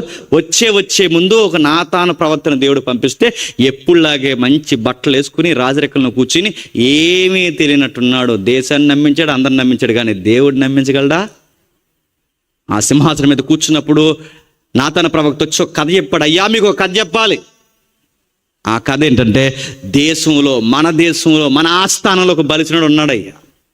ఆడికి ఎంత బలిసిందంటే, వాడి దగ్గర ఎన్నో గొర్రెల మందలు ఉండగా, ఆ గొర్రెల మందలో ఒక్క మందను కూడా తినకుండా ఆడికి ఆకలేసిందని గారాభంగా కూతురులో పెంచుకున్న ఆ గొర్రె పిల్లని చంపుకుని తినేసాడయ్యా అన్నాడు. అనగానే వెంటనే సర్వం లేచిపోయాడు. ఎవరు ఇలా అన్నాడు? ఎవడాడు? మన ఆస్థానంలో ఉన్న ఆ మూతుబరిగాడు ఆడెవడు?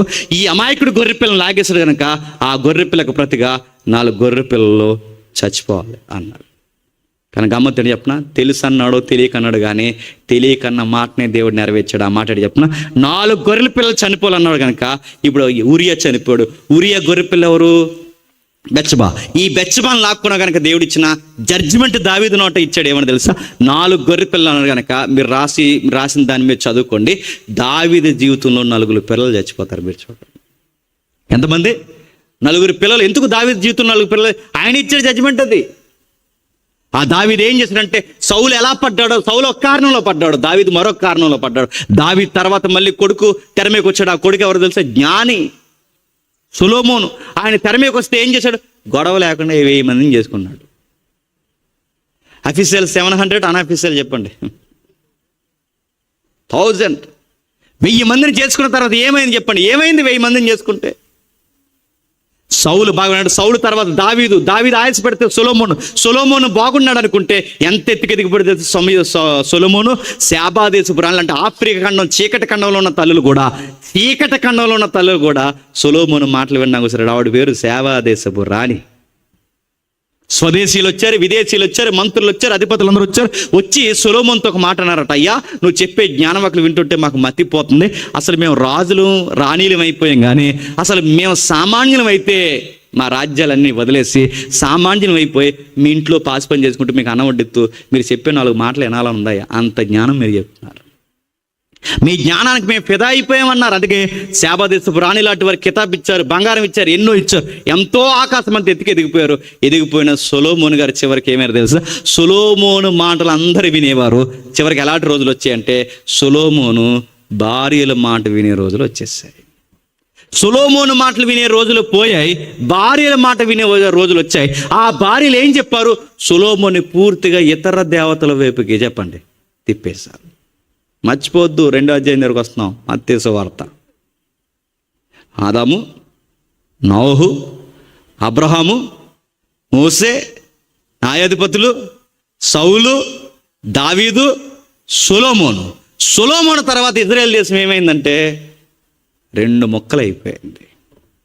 ఎప్పుడైతే 2 ముక్కలు అయిందో ఉత్తర భూభాగం దక్షిణ భూభాగం మారిపోయింది.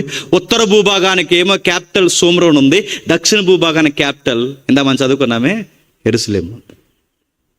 ఈ 2 భూభాగాలు, అటువైపు ఒక 20 మంది రాజులు, ఇటువైపు ఏమో 21 మంది రాజులు, అటు ఇటు 21 మంది, అంటే సుమారు 41 మంది రాజులు పరిపాలిస్తే యరొబాము, రెహబాము లాంటి పనికిమాలిన రాజులైతే దేశాన్ని పూర్తిగా విగ్రహారాధన వైపు తిప్పేశారు.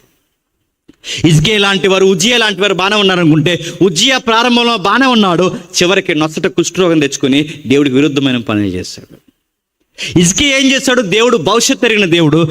చిట్ట దశలో అంటే హిజ్కియా పాడవుతాడని దేవుడికి ముందే తెలుసు కనుక, హిజ్కియా గర్భం నుంచి ఒక పనికిమాలినోడు రాబోతున్నాడు దేవుడికి ముందే తెలుసు కనుక, హిజ్కియా దేవుడు ఏం చేస్తాడు తెలుసు? ఒక రోగం ఇచ్చి చంపేయాలనుకున్నాడు. కానీ హిజ్కియా బతిమాలి నాకు ఆయుష్ పొడిగించవయ్య అంటే ఆ 15 ఏళ్ళు పొడిగిస్తే ఆ 15 నెలల్లో పనికిమాలినోడు పుట్టాడు. ఆ 15 ఏళ్ళే లేకపోతే ఆ పనికిమాలినోడు పుట్టడు. ఆ పనికిమాలినోడు లేకపోతే దేశం విగ్రహారాధన వైపు తిరగదు. ఇదంతా కావాలని దగ్గర నుండి చేసుకున్నారండి. చివరికి ఒక్క రాజు తినంగానంటే ఒక్క రాజు తినంగలేడు. ఆ టైంలో దేవుడు బాధపడుతూ యెషయా గ్రంథం రాయించాడు. ఏ గ్రంథం? యెషయా గ్రంథం. బాగా వినాలి. ఆదాము చెప్పండి, నోహు, అబ్రహాము, మోసే, న్యాయాధిపతులు, సౌలు, దావీదు, సొలొమోను తర్వాత దేశం 2 ముక్కలు.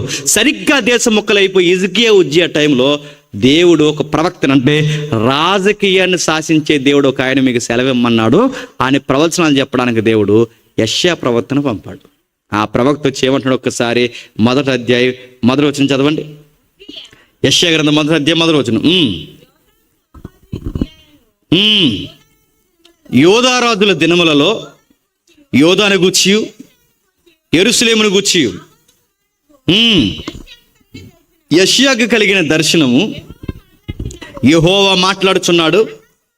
ఆకాశము ఆలకించు, భూమి చెవియొగ్గుము.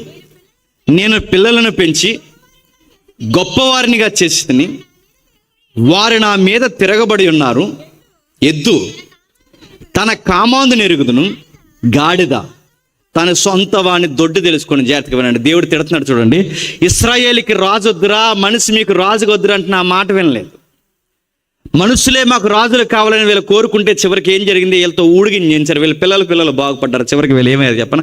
బానిసలు అయిపోయారు. సొంత రాజులు అన్న పేరే తప్ప ఆ సొంత రాజుల కింద వీళ్ళు ఏమైనా స్వేచ్ఛ లేకుండా బతికారు. కనీసం పౌర హక్కులు లేకుండా పోయి ఆ టైంలో దేవుడు బాధపడుతూ ఒక మాట అన్నాడు, ఎద్దుకున్న ఇంకిత జ్ఞానం, గాడిదకున్న ఇంకిత జ్ఞానం ఎవరికి లేదు తెలుసా? నా పిల్లలకి లేదు. ఎందుకంటే నేను రాజుని రా వీళ్ళకి చెప్తున్నా, వీళ్ళకి అర్థం కావట్లేదు. ఎందుకంటే 40 ఏళ్ళు అరణ్యంలో వీళ్ళు నడుస్తున్నప్పుడు ఆహారం అంటే ఆకాశం నుంచి కురిపించాను, నీళ్ళంటే బండ నుంచి ఇప్పించాను. వీళ్ళకి చెప్పులు అరగలేదు, బట్ట మాయలేదు, వీళ్ళకి సొమ్మసిల్లు పోకుండా బాగా నడిపిస్తే నా కన్ను దృష్టిలో వీళ్ళకి ఎప్పుడు మెలుకుగా ఉండాలని, నేను కొనకక నిద్రపోకలు ఎప్పుడు జాగ్రత్తగా ఉండాలి, నేను కాచి కాపాడితే నేనేళ్ళకి రాజుగా కనబడలేదు, కానీ పొరుగులేలకు రాజులుగా కనబడ్డాను. అందుకే దేవుడు అంటున్నాడు, ఎద్ది తన యజమాని ఎరుగుతుంది, గాడిద తన యజమాని గుర్తుపడుతుంది. వారి సొంత వాడిని దొడ్డు తెలుసుకుంటుంది, వారి యజమాని తెలుసుకుంటుంది. పశువులు సొంత వాడిని యజమాని ఎత్తుక్కుంటాయి, కానీ నా ప్రజలకి యజమాని నేనన్న సంగతి నా ప్రజలకి చెప్పండి అర్థం అవట్లేదు. అరే ఎద్దుకి యజమాని ఉన్నాడని అర్థమైంది, తనకు ఒక కామాంధుడు ఉన్నాడని. గాడిదకి సొంత వాడి దొడ్డు ఉందని అర్థమైంది. అంటే పశువులు కొన్ని ఇంకిత జ్ఞానం. అరే దేవుడు మనం పోషిస్తున్నాడు, ఆయనకన్నా గొప్ప రాజు ఎవరన్నా అనుకుంటే బాగున్ను, అనుకోలేదు. వీడిపోతే ఆడన్నారు, ఆడిపోతే ఈడన్నాడు. ఏ రాజు వచ్చినా వీళ్ళకి ఎరగదీసింది ఏమీ లేదు, అందరూ బాధ పెట్టారు. న్యాయాధిపతులు వచ్చి చేసింది ఏమీ లేదు, వాళ్ళు బాధ పెట్టారు. ఒక నాయకుడు అంటే ఇలా చరిత్ర, బైబిల్ చరిత్ర చదువుతుంటే మనకి ఏమర్థమవుతుంది చెప్పండి? ఏ నాయకత్వం కూడా మనుషులకి మంచి పరిపాలన ఇవ్వదు. నీకు నచ్చినా నచ్చకపోయినా ఒక మాట అంటే గుర్తుపెట్టుకోండి, ఆ పార్టీ వచ్చి ఎరగదీసింది ఏమీ లేదు, ఈ పార్టీ వచ్చి ఎరగదీసింది ఏమీ లేదు, రేపు పొద్దున కొత్త పార్టీ వచ్చి ఎరగదీసింది ఏమీ లేదు. మీరు జెండాలు మోసిపోయి మీ నొడాలు వంగిపోవాలి తప్ప ఎవడొచ్చి ఎరగదీసేది ఏమీ లేదు. నేను పుట్టిన 1990, 89 నేను చూస్తున్నాను, పార్టీలు నడుతున్నాను. ఎవడొచ్చి ఏమి ఎరగదీశాడు చెప్పండి? ఆడ మనవళ్ళ తప్ప ఇంకెవడన్నా బాగుపడ్డా? ఎవడేం చేయడు. దేవుడు అదే చెప్తున్నాడు. అంటే ఈ 2వ అధ్యాయంలో ఏముందంటే ప్రపంచ రాజకీయం ఉంది. మళ్ళీ చెప్తున్నా, ముఖ్యంగా మనుబడుగు బలహీన వర్గాలు ఏవైతున్నావో, ముఖ్యంగా మన పేదరికపు ప్రాంతాలు ఏవైతున్నావో, మనకు సిగ్గుండాలి. మళ్ళీ చెప్తాను, ఈ జెండాలు మోయడానికి మనం పుట్టలేదు, గుర్తుపెట్టుకోండి. వీళ్ళకి ఉడిగిన చేయడానికి మనం పుట్టలేదు, వీళ్ళ బతిలో వస్తే కేకులు కట్టడానికి పుట్టలేదు, వీళ్ళ కేకులు గోయించడానికి పుట్టలేదు, మళ్ళీ చెప్తాను వీళ్ళు ఫ్లెక్స్లు కట్టడానికి పుట్టలేదు. మీరు ఈ పనులు మానేయండి, ఈ పనులు మానేయండి. ఈ మాట నేను చెప్తున్నాను కదా, దేవుడు చెప్తున్నాడు. వాడి గేట్ల చుట్టూ, వాడి బూట్ల చుట్టూ, వాడి కార్ల చుట్టూ తిరగడం మానేయండి. మన పిల్లల్ని చదివించండి, మన పిల్లలకు ఉద్యోగాలు, నైతికత నేర్పించండి.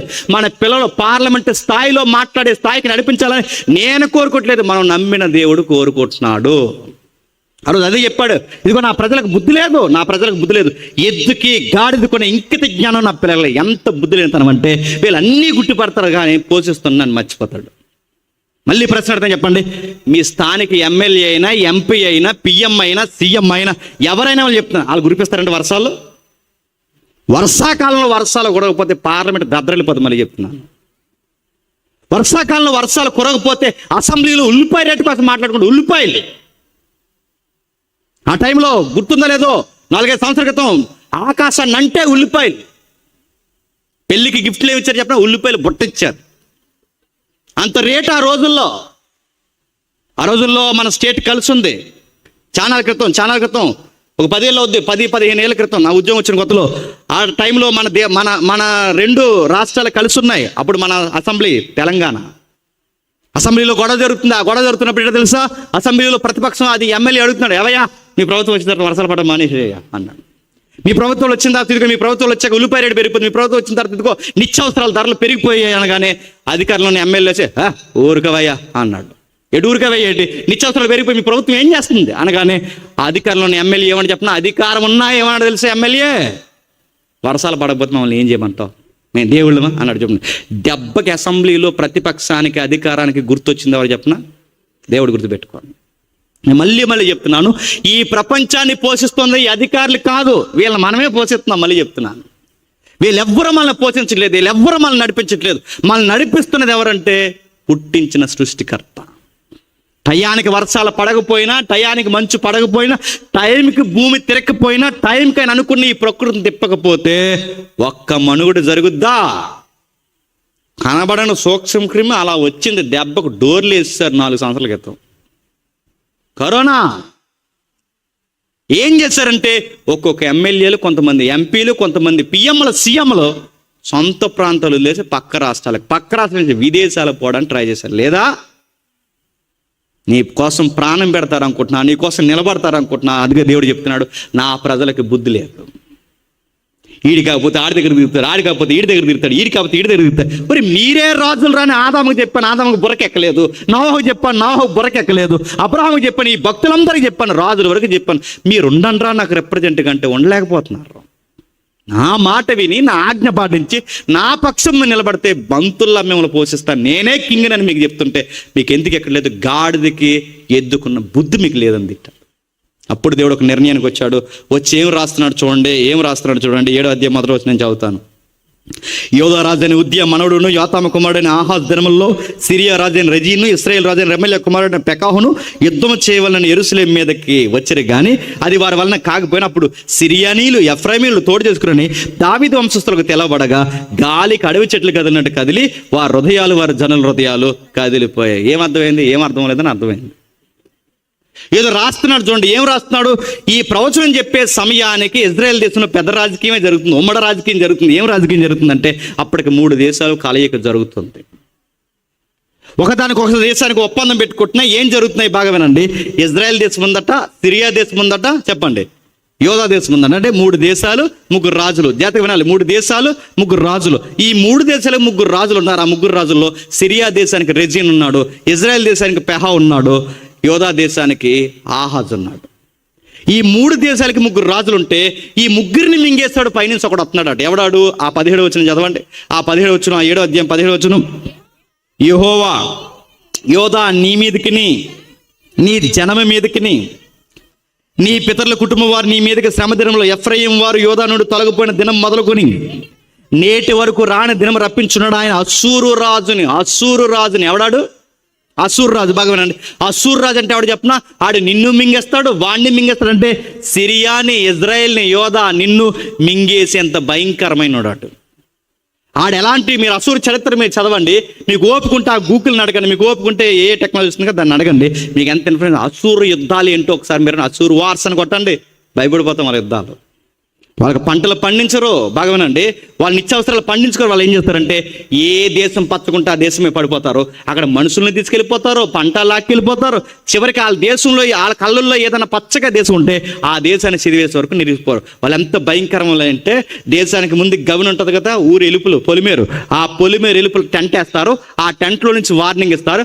ఆ వార్నింగ్ ఎలా ఇస్తారంటే మైకెట్టి చెప్పరు. ఆ వార్నింగ్ ఎలా ఇస్తారంటే గుర్తుపెట్టుకోండి, ఆ వార్నింగ్ కారణం ఒకటే. ఆ వార్నింగ్ ఏంటంటే పట్టుకుంటారు, ఆ పట్టుకుని గర్భిణీ స్త్రీలు ఎవరైతే ఉన్నారో వాళ్ళ మానాల్లో కత్తులు పెట్టి కింద నుంచి పైకి తీరి ఆ బిడ్డను బయటికి కింద వేసి కొట్టి చంపి పడేస్తారు మీ సంతానాన్ని అంటారు. రెండోది ఏంటో తెలుసా, ఎవరైతే పిల్లలు ఉన్నారో ఆ పిల్లని యవనస్తులు కానీ పురుషులు కానీ తీసుకొచ్చి వాళ్ళ బతుకుండగా శరీరాన్ని వలిచేస్తారు, అవయవాలు బయటికి లాగేస్తారు. ఆ అవయవాలు బయటికి లాగేసి ఇలాంటి ఫోల్స్ ఏవైతున్నావో, ఈ తప్పుగా అంటున్నాను అనుకోకండి, ఆ మోస్తన హోల్ ఏదైతుందో ఆ కింద నుంచి గుచ్చి ఆ నోట్లోంచి వచ్చే బయటికి లాగేసి ఈ శిరసు నుంచి ఈ యొక్క సోలం తన్నేసే వరకు ఆ చివరిని ఎలగెట్టి పట్టాన్ని చూపిస్తారు. ఇదిగో మాట వినకపోతే మీ రాజుకి మీకు ఇదే గతి పడుతుంది అంటారు. అంత భయంకరమైన ఎవరో తెలుసా, అసూర్ రాజులు. ఇంత భయంకరమైన అసూర్ రాజులు ఉంటే ఈ అసూర్ రాజుల్ని దేవుడు అంతా కావాలని వారి మీదకి పంపిస్తున్నాడు. ఎందుకు పంపిస్తున్నాడు అంటే ఇశ్రాయేలుకి కళ్ళు నెత్తికెక్కేసాయి, యోధాకి కళ్ళు నెత్తికెక్కేసాయి. అందుకేమవుతుంది చెప్పండి, ఎప్పుడైతే ఈ చరిత్రలో మనం చదువుతున్నామో యోధా రాజు, ఇశ్రాయేల్ రాజు, రెజీను అంటే సిరియా రాజు, వీళ్ళందరూ టెన్షన్ అవుతున్నారు. ఈ టెన్షన్ అవుతున్నప్పుడు యోధా, బాగా వినండి, యోధా పక్కన ఉందట ఇజ్రాయెల్ సిరియా మాట్లాడుకున్నాడు. ఇజ్రాయెల్ సిరియా ఎప్పుడైతే మాట్లాడుకున్నాయో ఇజ్రాయెల్ సిరియా ఒక మాటకు ఒప్పందానికి వచ్చారే, మనకి గొడవలు ఏముంటాయి తర్వాత చూసుకుందాం, ముందు ఆయన రాకుండా ఆపుదాం అన్నారు. ఎవరిని అసూరుని రాకుండా ఆపుదాం. మనం కనుక ఆయన ఆపలేదు అనుకో, వాడు నిన్ను మింగేస్తాడు. చెప్పండి, నన్ను మింగేస్తాడు. వాడు నిన్ను మింగేస్తే నన్ను మింగేస్తే ఏమైపోతాం. అందుకే మనకి బోర్డర్ గొడవలు ఉంటే తర్వాత చూసుకుందాం, ముందు ఈ నాపేద్దాం అన్నారట. అంతే, ఎప్పుడైతే వెళ్ళారో ఆ వెళ్ళిన తర్వాత మాట్లాడుకున్నారో వాళ్ళకు ఒక విషయం అర్థమైంది, మన ఇద్దరం కలిసిన వాడిని ఏమీ చేయలేం. అప్పుడు రెండో సలహా వచ్చింది. ఆ సలహా ఏంటంటే యూదుల రాజు సపోర్ట్ తీసుకున్నారు. యూదుల రాజు ఎవరు? ఆహాజు. నీ సపోర్ట్ కావాలని అడిగితే యూదుల రాజు ఆహాజు అన్నాడట, నేను కాలని అన్నాడట. అప్పుడు ఇలా కోపం వచ్చింది. ముందు ఆ సూర్యగాడిని కాదు లేపేయాల్సిందే, చెప్పండి. ముందు యోధారాజుని లేపేసి యూద ప్రజలు మనం ఏది తిప్పేసుకుందని చెప్పి యోధారాజు మీదకి ఎచ్చేశారట. ఈ విషయం యూదులకు తెలిసిందట. అప్పుడు టెన్షన్ అయిపోయారు. ఎంత టెన్షన్ అయిపోయారంటే, ఓ పక్క సిరియా వస్తుంది, మరో పక్క అసూర్ వస్తుంది, మరో పక్క ఇశ్రాయేల్ వస్తుంది.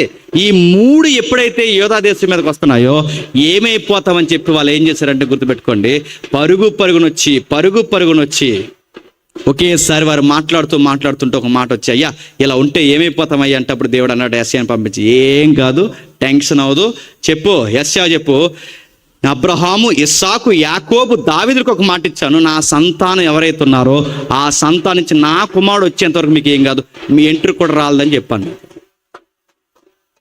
ఏంటది?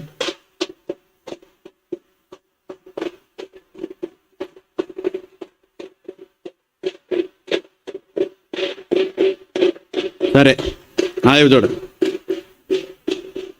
ఏదైతే ఉందో చూడండి ఒకసారి. ఇజ్రాయెల్ దేశం, సిరియా దేశం, యోధా దేశం, ఏ దేశం అయితే ఉందో ఈ మూడు దేశాల మధ్య కుంపటి రాజకీయాలు జరుగుతున్నాయి. ఆ కుంపటి రాజకీయాలు జరుగుతున్నప్పుడు ఏం జరుగుతుందో మీరు చూడండి. ఆ కుంపటి రాజకీయాల్లో సిరియా, ఇజ్రాయెల్ ఒక దేశం అయ్యి మన ఇద్దరం ఎదురిద్దామంటే సపోర్ట్ ఎప్పుడైతే యోధా దేశం సపోర్ట్ ఇవ్వలేదో చంపబడేద్దాం అనుకున్నారు ఆహాజ్ని. అప్పుడు భయం వేసింది వాళ్ళకి. యోధా ప్రజలకు ఎంత భయం వేసిందంటే గాలికి అడవి చెట్లు కదిలినట్టు కదిలిని అంట. ఎందుకంటే ఏంటి, సిరియా వ్యతిరేకమైపోయింది, ఇజ్రాయెల్ వ్యతిరేకమైపోయింది, వీళ్ళన్నిటికన్నా పెద్ద వ్యతిరేకత ఎవరంటే అసూరు వ్యతిరేకమైపోయింది. ఇప్పుడు మూడు ఒకేసారి మన మీదకి వస్తే మనము మన రాజు ఏమైపోతున్నా భయపడిపోతుంటే అప్పుడు దేవుడు ప్రవక్తను పంపాడు. ఏమీ కాదు, దేవుడు ఇంకా మీ మీద తన హస్తం ఉంచాడు, భయపడకండి అని చెప్పడానికి ఎవరిని పంపించాడంటే దేవుడు యెషయాని పంపించాడు. అప్పుడు వెళ్ళి దేవుడు చెప్తున్నాడు ఏమని 10వ వచనంలో, యెహోవా ఇంకను ఆహాజునకు ఎలాగో సెలవిచ్చును, నీ దేవుడైన యెహోవా వలన చూచి నడుగుము, అది పాతాళమంత లోతైన సరే, ఊర్ధ్వలోకమంత ఎత్తైన సరే, ఆహాజు నేను అడగను యెహోవాను శోధింపునని చెప్పగా, ఏంటంటే నేను అడగను యెహోవాని శోధింపును. ఆహాజుని దేవుడు మోటివేషన్ చేస్తున్నాడు యెషయాని పంపించి, ఇదిగో నీకేం కాదు, సిరియా వచ్చినా ఏమి కాదు, ఇజ్రాయెల్ వచ్చినా ఏమి కాదు, అసూర్ వచ్చినా ఏమి కాదు, ఎవరు వచ్చినా ఏమి కాదు, నీ పక్షాన్ని ఇంకా నేనున్నానని నమ్ముకో, నువ్వు ఎలాంటి చూసినా నీకేమీ కాదని, నీకేమైనా గుర్తు కావాలా నన్ను అడగవయ్య అంటే, నీకేమీ కాదు గుర్తు కావాలా, ఆకాశం అంత ఎత్తైనను పాతాళం అంత లోతైనను ఏదన్నా గుర్తు కావాలని నన్ను అడగవయ్య ఆహాజ్ అంటే, ఆహాజ్ అన్నాడట నేను అడగనండి. ఎందుకు అడగనాడు చెప్పనా? ఆహాజు దేవుడి మీద భక్తో గౌరవం ఉండి కాదు. ఎందుకు అడగనానంటే, మీరు రాజుల వృత్తాంతాలు కానీ రాజుల చరిత్ర కానీ మీ ఇంటికి వెళ్ళి చదవండి. ఎందుకు అడగనానంటే, అప్పటికే యోధా రాజు అయిన ఆహాజు ఐగుప్తితో పొత్తు రాజకీయం పెట్టుకున్నాడు. ఐగుప్తితో రాజకీయం పెట్టుకోవడం కాదు, దేవాలయంలో ఉన్న బంగారు పాత్రలన్నీ ఎవరికి ఇచ్చేస్తున్నాడు? ఐగుప్తులకి ఇస్తున్నాడు. అంటే ఇజ్రాయెల్ దేశం ఏమో సిరియా సపోర్ట్ తీసుకుంది, యోధా దేశం ఏమో చెప్పండి ఐగుప్తి సపోర్ట్ తీసుకుంది. అంతుకు అడగనన్నాడు. దేవుడు కోపం వచ్చింది, యెషయా కోపం వచ్చి ఒక మాట అన్నాడు, ఆహాజు నేను అడగనాను కానీ అంటున్నాడు. చూడండి, అతడు ఎలాగో చెప్పును, దావీదు వంశస్థులారా వినుడి, మనుషులను విసిగించడం చాలదనుకుని నా దేవుణ్ణి కూడా విసిగించదురా. అంటే దాని అర్థం ఏంటి చెప్పండి? నీ రాజుకి బుద్ధి లేదు, మీకు బుద్ధి లేదు. దేవుడు ఎన్నిసార్లు మీకు చెప్పినా మీ బుర్రకెక్కదు. నా మాట వినంటే వినరు. ఆయన ఒక చూసిన అడగంటే నీ రాజు అడగడు, నువ్వు అడగడు. మనుషులు ఇసిగించడం చాలదనుకుని దేవుడిని ఇసిగించేంత స్థాయికి మీరు ఎదిగిపోయారు. అందుకే మీరు అడగకపోయినా దేవుడు ఒక నిర్ణయానికి వచ్చాడు. కాబట్టి తానే ఒక చూసిన మీకు చూపును ఆలకించుడి, కన్యక గర్భవతి అయి కుమారుని కని అతనికి ఇమ్మానుయేలు పేరు పెట్టిన. బాగా వినాలి, కన్యక గర్భవతి అంటే రాసి పెట్టుకోండి. మీ దేశానికి ఏమీ కాదు, ఎప్పటికే నేనే రాజునని, ఈ ప్రపంచాన్ని నేనే పరిపాలిస్తున్నానని, ప్రపంచమంతా నా కిందికి వస్తే కానీ దిక్కు దివానం లేదని, ఈ ప్రపంచానికి నూతన యుగం, నూతన స్వేచ్ఛా జీవితం రావాలి అంటే నేనన్నవాడిని ఒకడున్నానని ఈ ప్రపంచానికి తెలుసుకుని ఒక రోజు వస్తుంది. ఆ రోజు వచ్చిందనడానికి గుర్తు ఏంటంటే, పెళ్ళైన ప్రతి స్త్రీ తల్లి అవుతుంది. పెళ్ళైన ప్రతి స్త్రీ తల్లి అవుతుంది. కానీ పెళ్లి కాకుండా, పురుష స్పర్శ లేకుండా, ఏ పురుషుడితో మాట్లాడకుండా, అసలు ఆ అబ్బాయి యొక్క చెయ్యి వాటం తగలకుండానే చరిత్రలో ఒక కన్య గర్భవతి అవుతుంది. ఎప్పుడైతే చరిత్రలో ఒక తల్లి గర్భవతి అవుతుందో, ఆ గర్భవతి అయిన రోజు మీరు గుర్తుపెట్టుకోండి, నేనే రాజుగా ఎలలోకి వస్తున్నాను. ఇక్కడి నుంచి జాగ్రత్తగా ఇప్పటివరకు అర్థమైపోయినా అంటే ఆదాము చేయలేని రాజరికం, నోవహు చేయలేని రాజరికం, అబ్రాహాము చేయలేనిది, మోసే చేయలేని, వీళ్ళ చూపించలేని నాయకత్వాన్ని ఎవరు పోషించడానికి భూమి మీదకి రాబోతున్నారు తెలుసా? దేవుడు. ఆయన వస్తూ ఏమని క్లైమ్ చేసుకుంటున్నాడు చూడండి, 9:6 యాలయనగా మనకు శిశువు పుట్టును, మనకు కుమారుడు అనుగ్రహింపబడును, ఆయన భుజాల మీద ఏ భారం ఉందట? ఈ ప్రపంచ రాజకీయ భారం ఆయన భుజాల మీద ఉందంట. ఈ ప్రపంచ రాజకీయ వ్యవస్థ అంటే నీ పంచాయతీ గొడవలైనా, బాగా వినాలి, నీ జిల్లా స్థాయి గొడవలైనా, నీ సెంట్రల్ గొడవలైనా, ఈ ప్రపంచంలో ప్రతి నాయకత్వానికి ఒకే ఒక అడ్రస్ ఎవరో తెలుసా? నజరేయుడైన యేసుడు. మీకు అర్థమవుతుందో లేదు కానీ అర్థమయ్యే వాళ్ళకి అర్థమవుతుంది, గుర్తుపెట్టుకోండి. అంటే ఒక సాటి మనుషుడు మరొక మనిషికి మంచి పరిపాలన ఇవ్వలేడంటే ఇవ్వలేడు, ఎప్పటికి ఇవ్వలేడు. ఇవ్వలేడంటే దానికి గుర్తు చెప్పిన, ఆదాము ఇవ్వలేకపోయాడు, 41 మంది రాజులు ఇవ్వలేకపోయారు, చివరికి తెలివైన సొలొమోను కూడా ఇవ్వలేకపోయాడు. అంటే ఒక మనిషి మరొక మనిషికి మంచి పరిపాలన ఇవ్వలేడు.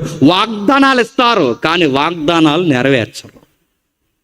మనిషి మరి చెప్తాను, ఒక మనిషికి పట్టెడు మెతుకులు 10 రూపాయలు జీవించి వెనకాల 1000 రూపాయలు లాగేస్తారు. ఒక మనిషి మరొక మనిషికి మంచి పరిపాలన ఇవ్వలేడంటే ఇవ్వలేడు. అందుకే ఈ మానవుడు బాగా అందరు మనుషులమే, అందరి రక్తం ఒకలాగా ఉంది, అందరి రక్తం ఎర్రగా ఉంది, అందరూ మనుషుల్లో ఉన్నాం, అందరికీ కాళ్ళు చేతులు అందరూ ఒకేలా ఉన్నాం. కానీ మీరు చూడండి, అందరం ఒకేలా మనుషుల్లో ఉన్నా, ఒక డబ్బున్నవాడు అయ్యాడు, ఒక డబ్బు లేనివాడు అయ్యాడు, ఒక నల్లోడు అయ్యాడు, ఒకటి తెల్లోడు అయ్యాడు, ఒక కులం తక్కువడాడు, ఒక కులం ఎక్కువవాడు అయ్యాడు. ఎందుకు ఇలా అయ్యారంటే చెప్పండి, పరిపాలన దరిద్రం. మళ్ళీ చెప్తున్నాను, మీరు ఎవరినైనా మీరు చూడండి, మీరు పంచాయతీ నుంచి మీరు చూడండి, ఎప్పుడైనా మీరు చూడండి, గెలిచిన వాళ్ళు ఎవరైనా ఉంటే వాళ్ళ పిల్లలు బాగుపడతారు తప్ప మరి మిగిలిన వాళ్ళ సంగతి ఏంటి? అందుకే చూడండి, ఈ ప్రపంచానికి అది మన జిల్లా వరకు ఉన్న అతిపెద్ద ప్రాబ్లం ఏంటి చెప్పిన, పరిపాలనలో మంచి వనరులు పేద ప్రజలకి రావు. ఈడు గెలిస్తే ఈడు కులం బాగుపడతారు, ఈడు గెలిస్తే ఈడు వంశం బాగుపడతారు. కానీ ఈ పొరుగోలు సంగతి ఏంటి? ఎప్పటికీ బాగుపడరు. కుక్కకు బిస్కెట్లు వేసినట్టు కూడా తిరిగినందుకు 2 బిస్కెట్లు వేస్తే అదే విశ్వాసం అనుకుంటున్నాం. దేవుడు చెప్తున్నాడు, ఈ మనుషులు మంచి పరిపాలన, అందుకే దేవుడు భుజాల మీద వేసుకున్నాడు. ఈ భుజాల మీద దేవుడు ఏం వేసుకుని పుడుతున్నాడంటే ఈ ప్రపంచ రాజకీయ భారాన్ని మీద వేసుకున్నాడట. మీకు ఉదాహరణ చెప్తానండి, మన ఉభయ గోదావరి జిల్లాలో రైస్ బౌల్ ఏరియా అంటే, జీకేలో రైస్ బౌల్ ఏరియా అంటే అన్నపు పాత్ర అని, మన గోదావరి మధ్యలో అటు ఇటు గుర్తుపెట్టుకోండి. ఈ రైస్ బౌల్ ఏరియా అయితే ఉందో, ఈ ఉభయ గోదావరి జిల్లాలో ఎంత స్వచ్ఛమైన నల్ల రేగడ మనకున్నా సెంటి నేల కోసం ఏడుతున్నామంటే ఏమనాలండి? సెంటి నేల కోసం ఏడుస్తున్నాం అంటే ఏమన్నా చెప్పండి. అంటే ఇంత ఉభయ గోదావరి జిల్లా మీరు విదేశాలకు వెళ్ళి చూడండి, రాళ్లలో రత్నాలు పండిస్తున్నారు. మనకి నల్ల రేగడున్నా చెప్పండి, మనకు దిగుబడి రాదు, సరైన అవసరతలు మనకు తీరు. చెంటి నేల కోసం ఈ రోజుకి ఏడుస్తున్నామంటే ఏం ప్రభుత్వాలు చెప్పండి. మరో మాట చెప్తున్నాను వినండి, ఆఫ్రికా ఖండం ఒక చీకటి ఖండం ఉంది. అక్కడ ఉన్న వనరులు ఎక్కడన్నా ఉన్నాయా? అక్కడ ఉన్న వనరులు ఎక్కడో లేవు, అక్కడ ఉన్నంత అడవులు ఎక్కడా లేవు, అక్కడ ఉన్నంత పచ్చదనం ఎక్కడా లేదు. కానీ మీరు గుర్తుపెట్టుకోండి, ఆఫ్రికాలో ఉన్నంత కరువు ఇంకెక్కడా లేదు. మట్టిని వాళ్ళు దోశల్లా చేసుకుని, మట్టిని అన్నంలా పిసుకుని మట్టి తింటున్నారండి నల్ల జాతీయులు. మీకేమర్థం చెప్పండి?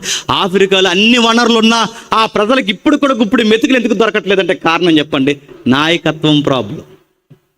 మన ఉభయ గోదావరిలో ఎంత స్వచ్ఛమైన చిత్ర నేలలు ఉన్నా మనకెందుకు ఇంకా పూరి గుడిచుల్లో బతికే వాళ్ళు చెంటి నేల కోసం ఏడ్చాలి ఇంకా ఎందుకున్నారంటే చెప్పండి, నాయకత్వం ప్రాబ్లం. అలా పైకి వెళ్ళిపోతే అక్కడ దొరుకుతుంది బాస్కెట్, పత్తిపాడు లోపల నుంచి పైకి వెళ్ళిపోతే నడుతున్నాను, ఏదా బాస్కెట్ అంతా ఏం చేస్తున్నారు, విదేశాలకు తోలేస్తున్నారు. ఇక్కడ పోతే బంగాళాఖాతంలో గ్యాస్ పడుతుంది, ఏదా గ్యాస్ అది.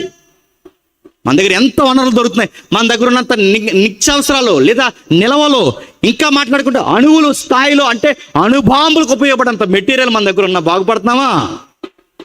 కారణం ఏంటి చెప్పనా? నాయకత్వాలన్న ఎవరైనా మీరు గమనించండి, వాళ్ళ పిల్లలు బాగుపడతారు తప్ప ఇంకెవడ బాగుపడ. ఇక్కడ వరకు ఎందుకంటే దరిద్రం ఏంటి చెప్పనా, కులం పేరు చెప్పుకుని కుల నాయకులు కూడా వాళ్ళ కుటుంబాలను కట్టుకుంటారు తప్ప కులం బాగుపడతాదా? గట్టిగా మాట్లాడకుండా మనకు బొమ్మేడతారు అంతే. ఇంకా అంతకుమించి మనకి ఏం చేస్తారు చెప్పండి? ఇంకా అంతకుమించి ఏం చేయని అడుగుతున్నాను. కుల రాజకీయాలు, కుల నాయకులు కులం అని అరుస్తారు, తెల్లారిస్తే వీళ్ళ పిల్లలు మాత్రం అమెరికాలో చదువుతారు. మన పిల్లలు ఇంక ఈ బోర్డర్ స్కూల్లోనే ఉంటారు చీడు ముక్కేసుకుని. ఈనాడు కులం పేరు చెప్పుకుని నీ కొడుకులు అమెరికాలో చదవడం ఏంటి, మా పిల్లలు ఇంకా చదవండి. ఒక్క నాయకుడు అడుగుతాడా?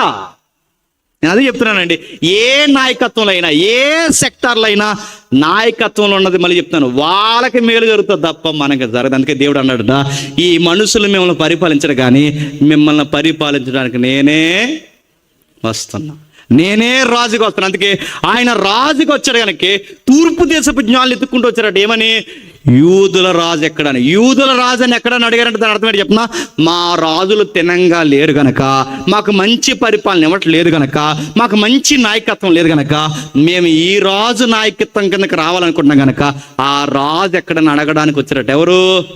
ఇప్పుడు చెప్పండి, తూర్పు దేశపు జ్ఞానులు ఎందుకు వచ్చారంటే బంగారం ఇవ్వడానికి కాదు, సాంబ్రాన్ని ఇవ్వడానికి కాదు, బోలం ఇవ్వడానికి కాదు. వాళ్ళు వచ్చింది చెప్పినా, మాకు మంచి పరిపాలన కావాలి. ఆ పరిపాలన ఏంటంటే ఇదిగో మాకు కావాల్సిన మంచి పరిపాలన ఏంటంటే దేవుడే రాజుగా యూదుల్లో పుడుతున్నాడు, ఆయన ఎక్కడున్నాడు చెప్పండి, మేము ఆయన పరిపాలన కిందకు వచ్చేస్తున్నాం అడగడానికి వచ్చారు. ఎవరు చెప్పండి? యూదుల రాజులు. అంటే ఈయన పరిపాలన కిందకు వచ్చిన వాళ్ళు అంత ధైర్యంగా ఉంటారంటే ధైర్యంగా ఉంటారు. ఎంత ధైర్యంగా ఉంటారంటే గుర్తుపెట్టుకోండి, బాధ వచ్చినా ఆయనకి చెప్పుకుంటారు, ఇబ్బంది వచ్చినా ఆయనకి చెప్పుకుంటారు, సమస్య వచ్చినా ఆయనకి చెప్పుకుంటారు, ఏది వచ్చినా ఆయన చెప్పుకుంటారు. ఆయన పేరు నజరేయుడైన యేసు, ఆయన పేరు ఇమ్మానుయేల్, ఆయనకి చెప్పుకుంటారు. మీకు ఇంకా బాగా ప్రాక్టికల్గా అర్థం కావాలంటే ఉదాహరణ చెప్తున్నానండి. ఇక్కడ జగన్ గెలిచినా మనకు ఒరిగిపోయేది ఏమి లేదు, చంద్రబాబు నాయుడు గెలిచినా ఎదిగిపోయేది ఏమి లేదు, ఆయన వచ్చిపోయినా ఏమి లేదు, ఈయన వచ్చిపోయినా లేదు, రేపు పొద్దున ఈ పవన్ కళ్యాణ్ గారు సీఎం అయినా మనకి ఒరిగేది ఏమీ లేదు. ఉందా? ఏ నాయకుడు? నేను ఓపెన్గా చెప్తున్నాను, ప్రాక్టికల్ విషయం చెప్తాను. చెప్పండి, నేను ఎన్టీ రామారావు గారి దగ్గర నుంచి ఈ రోజు వరకు నేను చెప్తున్నాను, ఏ నాయకులైనా అడుగుతున్నాను, బాగుపోయి ఈ మొత్తం ఈ ప్రాంతాన్ని మార్చేసిన ఒక్కరిని జీవించండి. ఎవరు అడుగుతున్నాను? జగన్ గారు గెలిస్తే ఏంటి, గెలవకపోతే ఏంటి, నాయుడు గారు వస్తే ఏంటి, రాకపోతే ఏంటి, కేంద్ర స్థాయిలో పిఎం గారు సీఎం అయితే అవ్వకపోతే, పక్క రాష్ట్రంలో రేవంత్ రెడ్డి వస్తే ఏంటి, కేసీఆర్ పోతే ఏంటన్నాడు.